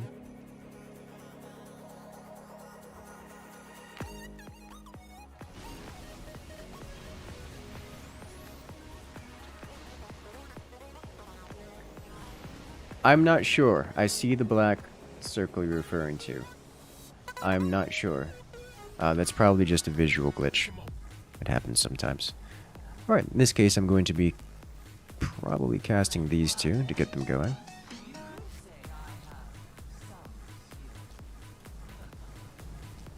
Hydra Wave, alright. We do see the unit swell still living. My teammates' units have all passed away. Mine, however, have mostly stayed alive. Predominantly because mine... Oh god. He just black-holed it all. Someone black-holed it all. It was an opponent. Yeah, opponent didn't want to have to deal with my nonsense, and so casts Singularity. Understandable. Let's get Heretical Scholars going, which would be beautiful, so we can get our ramp after all this time. Scavenging Fleet. Do Assimilator and Robotics Bay first, just to get them out of the hand. Or... No. Just play the cards. Alright, this is our ramp. This is one of the things I would love to have had long ago. But alas... Oh god, heal, no! They wiped everything. It's unfortunate. Alright, so in this case we'll be casting Conclave Directive, which will draw 1 card, and add a Crystallized Energy to our hand, which is give 1 energy. We will also be casting Scavenger Fleet, which brings a mechanical card back from our discard pile. In this case, we brought back Tower and Colossi. The card we drew was Vortex, which is the singularity that wipes out everything in the center of the field. So in case something goes horrifically wrong, we can map clear. We also have a Crystallized Energy, which will not be helping us in the foreseeable future. Going to cast Tower and Colossi and Observer. Observer is detection as well as draw a card, so that's just cycle. Which is nice.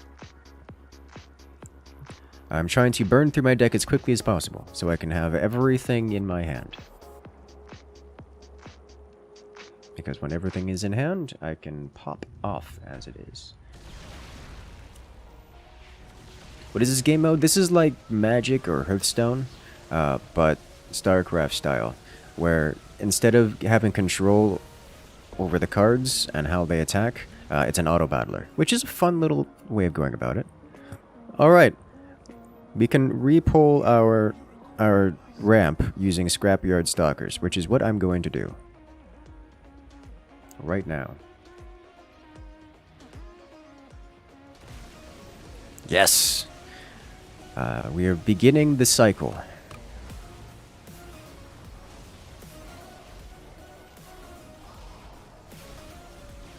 Is so pretty. Do I want to orb here? Is it worth orbing here? No, we've got crazy. Unless they're not spawning anything wild here. It's just a bunch of Marines and there's Banelings on the field. So we're gonna ramp again, which will exterminate a bunch of cards from our deck, which is good, as well as give us the ability to draw more card and burn through our deck even faster, which is good. Alright, Solar Ray. I will cast this now to delete this battle cruiser, this Hyperion. Also cast Mavic's Redeemer, which is a support unit.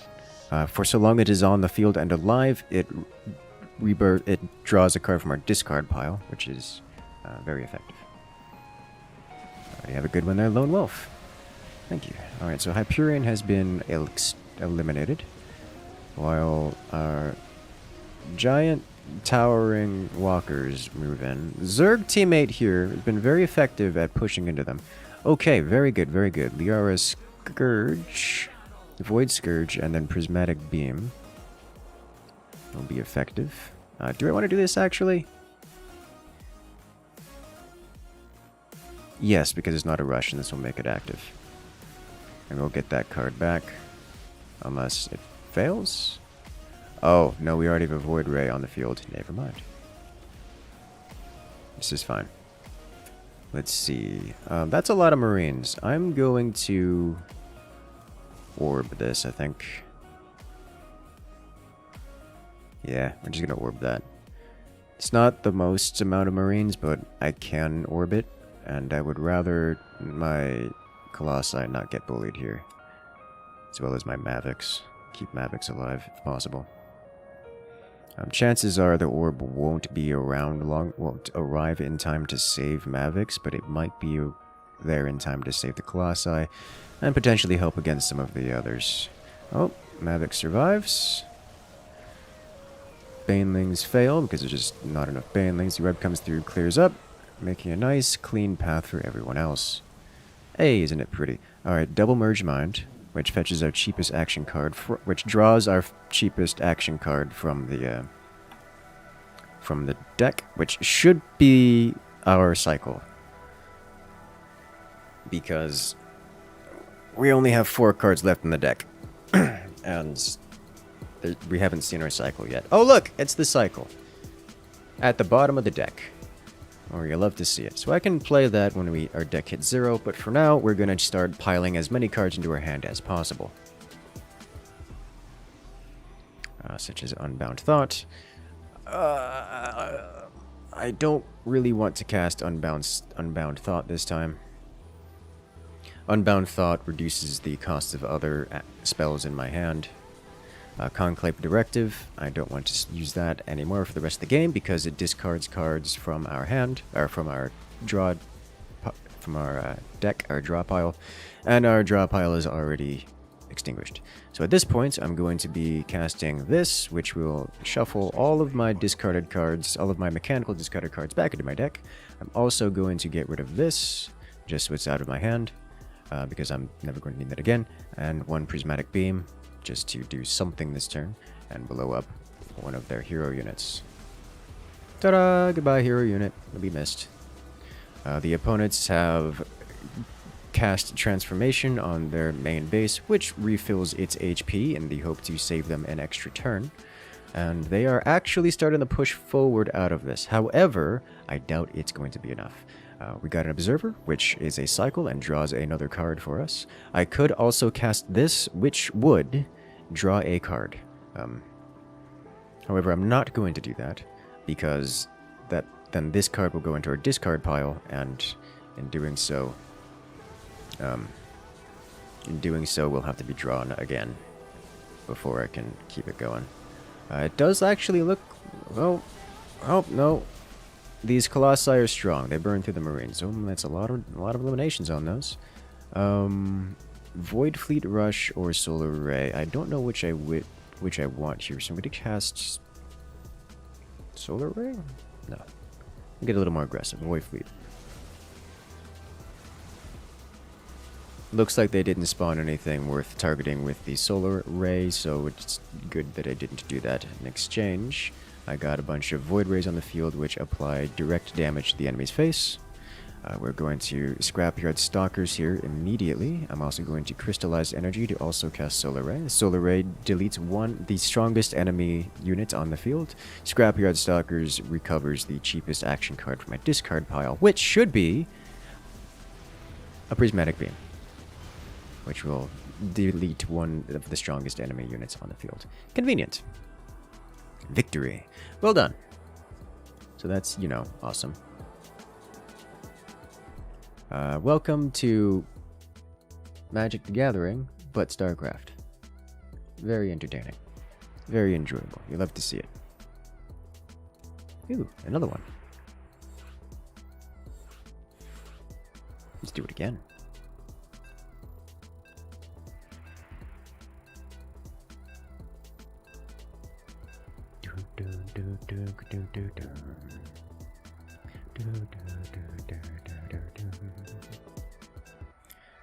Ah, yes.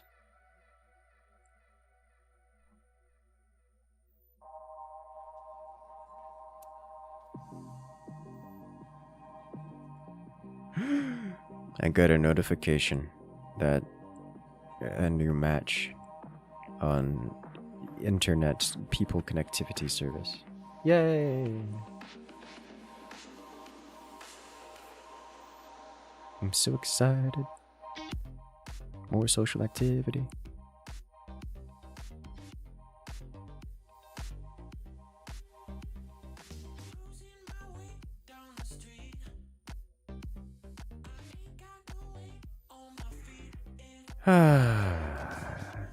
I like playing, for those it isn't obvious, I like playing blue decks and similar.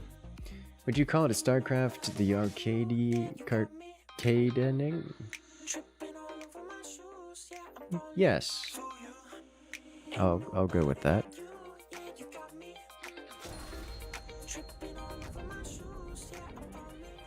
Alright, let's do it again.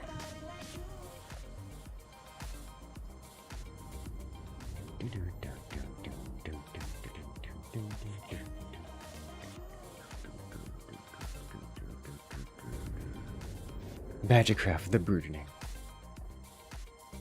That's what it feels like. It's actually, it's a good time. It's a good time. It really is.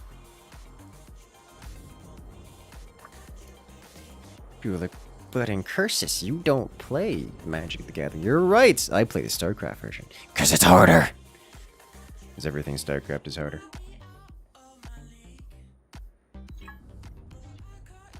You know me and my masochistic tendencies. Someone hasn't picked a deck yet, and this concerns me because it usually means they're AFK, which means they're going to get a random deck, which is generally not effective and not, it's like painfully ineffective. The orbital patterns on the embattled planets are opening up. Maybe able to successfully find an insertion for hell diving. I love to hear that. I was just looking at that actually. Well, kind of, sort of. I was looking at the current player counts. And the current player counts have gone down, which indicates to me that people are going to sleep. Unfortunately, they're still well above the point that they were at when we first started streaming, which was already a 4-hour queue, which leads me to believe that it's still 100,000 players more than a 4-hour queue. Hey! It's kind of intense.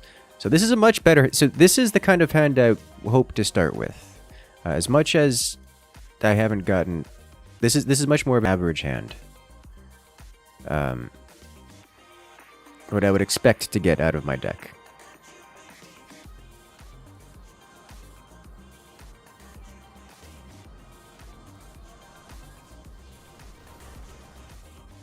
Man, sniping dudes and stuff. Do I want to get aggressive here? To help the team with damage output? I think so. Because we have this player going aggressive, they're not defending meaningfully. So I can assist with that. Well above what? So the wait time to join in to Helldivers earlier today was about 4 hours for me. And at that point, there were 250,000 players on Steam. Currently, there are 315,000 players on Steam, which is far higher than the previous number. So I don't expect there to be space for me to be able to join in and do Helldivers things. But, I'm not above trying.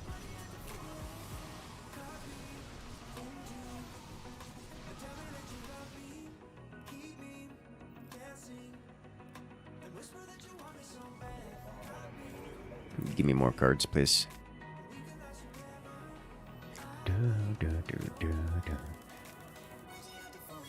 Most magic after 4th edition and the Ice Age expansions were unsatisfactory. Understandable. I never really followed magic, so I don't know things about it much. At least not in details. At least not in detail. How do I want to do this? Okay, I don't have anything here I can do. At least not 2 of which will cast you, because you are, I guess, the same as the others, I suppose. We'll get some defensive units on the field. This man coming in with the Tempest. Got an held down with no Q just now. I will have to give it a try.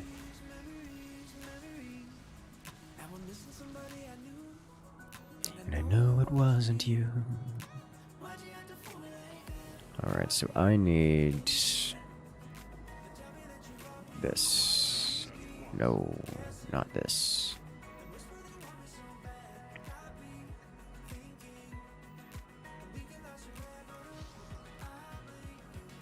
I hate so much.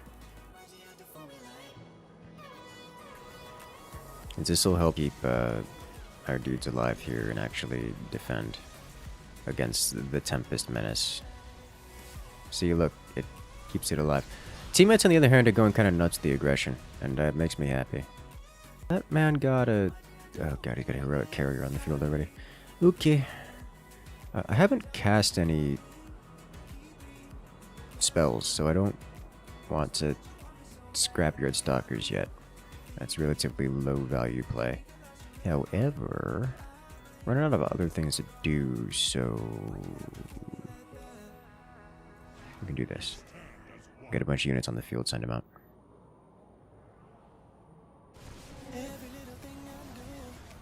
Watching other people playing, give it a try in a bit. Yeah, I'll have to give it a try in a bit. I was hoping to give it a try when people started logging off, and it seems like people are starting to log off. So now is the time to try.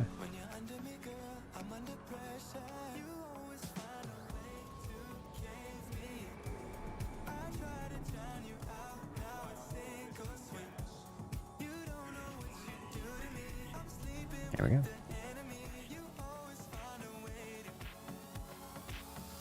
Bum, bum, bum, bum.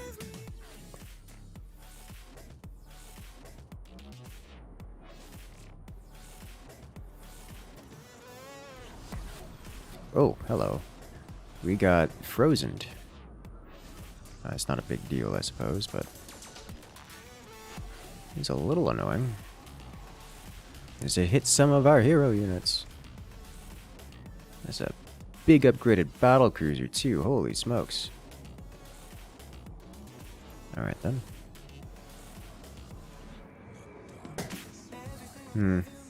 We haven't gotten our whatchamacallit, we haven't gotten our ramp yet.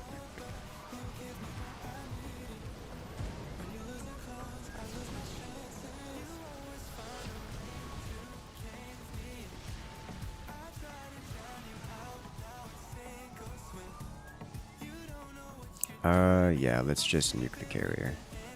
Hero carrier goes away. Look at it. It's big, it's thick, it's chunky. It's going bye-bye.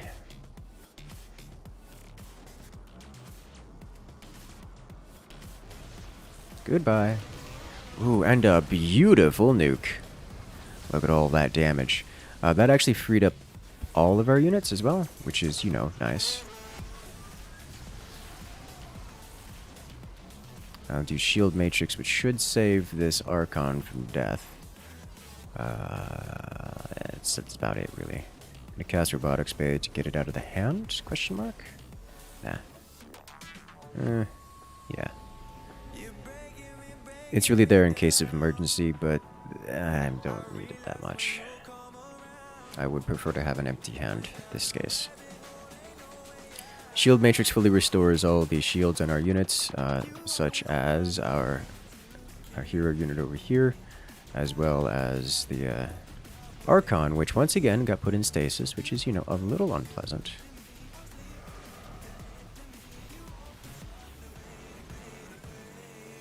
Void Freak. This is a good card. It's just 4 Void Rays. And they come out immediately, which means they will assist in the whole aggressive pushing thing. I don't have many units on the field here. I've just got 5 Stalkers, a Detector, and a Stasis Archon. It's a Heroic Archon, which has gotten 7 kills, taken a lot of damage, tanked a lot. So like it's doing some work, but it's not... I'm not pulling as much wood as my teammates here. Let's put it that way. Open to pretty strong, but haven't kept up the pressure beyond that. We are now in top deck mode. From the shadows. More stealth on the field. I believe the opponents don't actually have any stealth protection. Oh boy, that's a lot of splash damage incoming. That could have been better, could have been worse. But we are breaking their bases. All of their structures here, they're breaking them. Ooh, boy, do I want this. Oh boy, do I. I really don't want this. But I want it out of my hand more than I want to keep it for its value. Because it did literally... It's a spell that does nothing for us. But it did produce a couple Corsairs, which is, you know, more value than... Oh my god, I got it again. I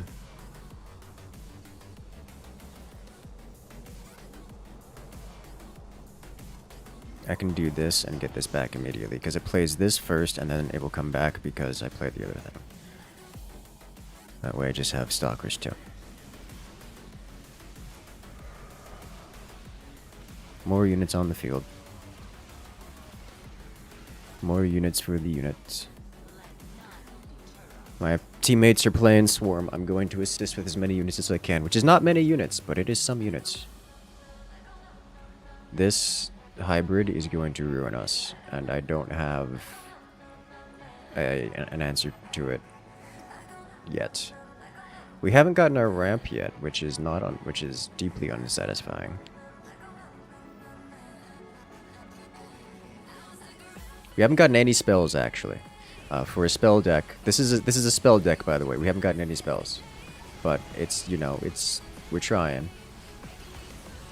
Haven't gotten any anti-structure yet either, which isn't a surprise. I only have like 1 anti-structure in the deck. Oh look, a spell. We cannot play that spell. That would nuke all of our own units. Then probably GG. Yeah. Our teammates are kind of rolling through. Like, I've got chunky units here now, but it's not the same caliber that either of my teammates have brought forward.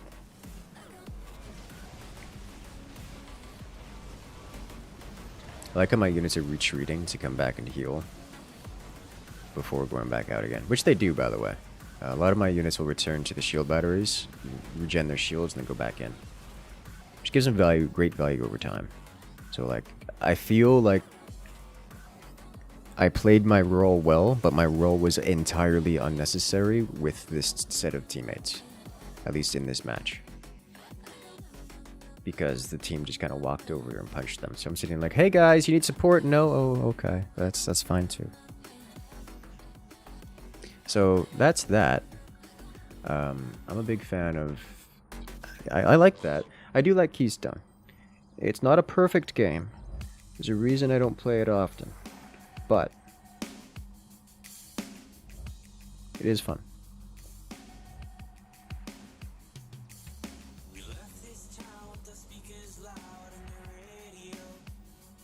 Another Keystone. Keystone is a good time, yes. I do like a good Keystone.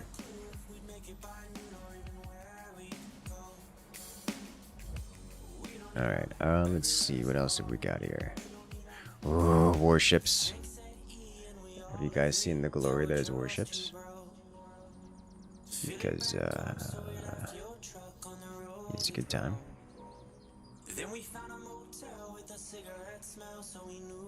What else have we got here? Cute defense. Carrier Halo Wars. I refuse. I refuse so much.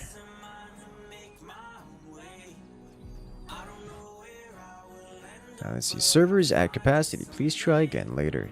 Someone lied to me.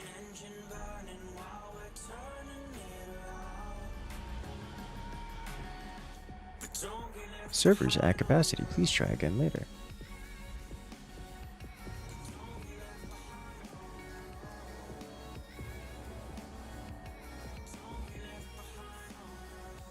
Alright, so we'll go do another round here.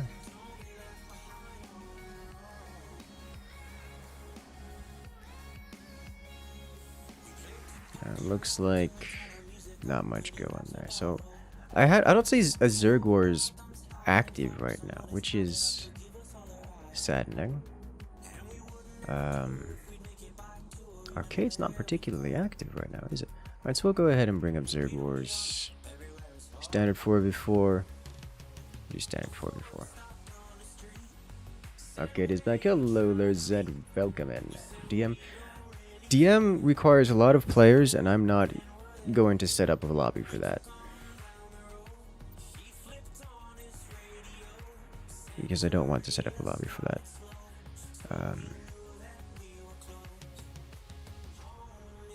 Alright. More importantly, let's see here. Hello, Jonathan. Welcome to the lobby.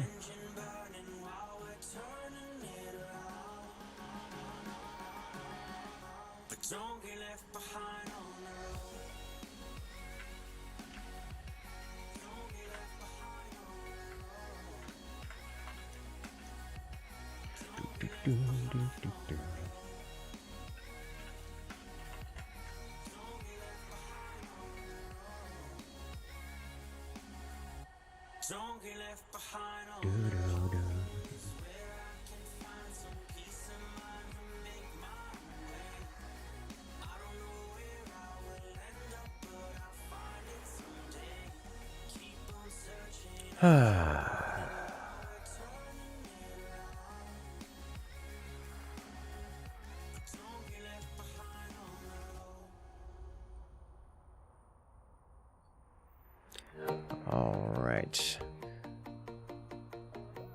So what we're going to do is we are going to have a little bit of fun. And by that I mean, it looks like this is slowing down a bit on the arcade side of things.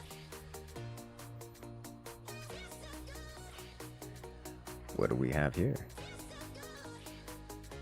If it isn't a successful login in Helldivers. So we're going to go ahead and swap over to Helldivers here. So that'll be a great time all around. On the YouTube side of the world, we'll get a brief hiccup. Don't go anywhere, it'll redirect you flawlessly. And those on Twitch, nothing will change. It has already changed, in fact. And I'll see you guys there. You love this particular game mode? Yeah, I do love Zerg Wars. Zerg Wars is a great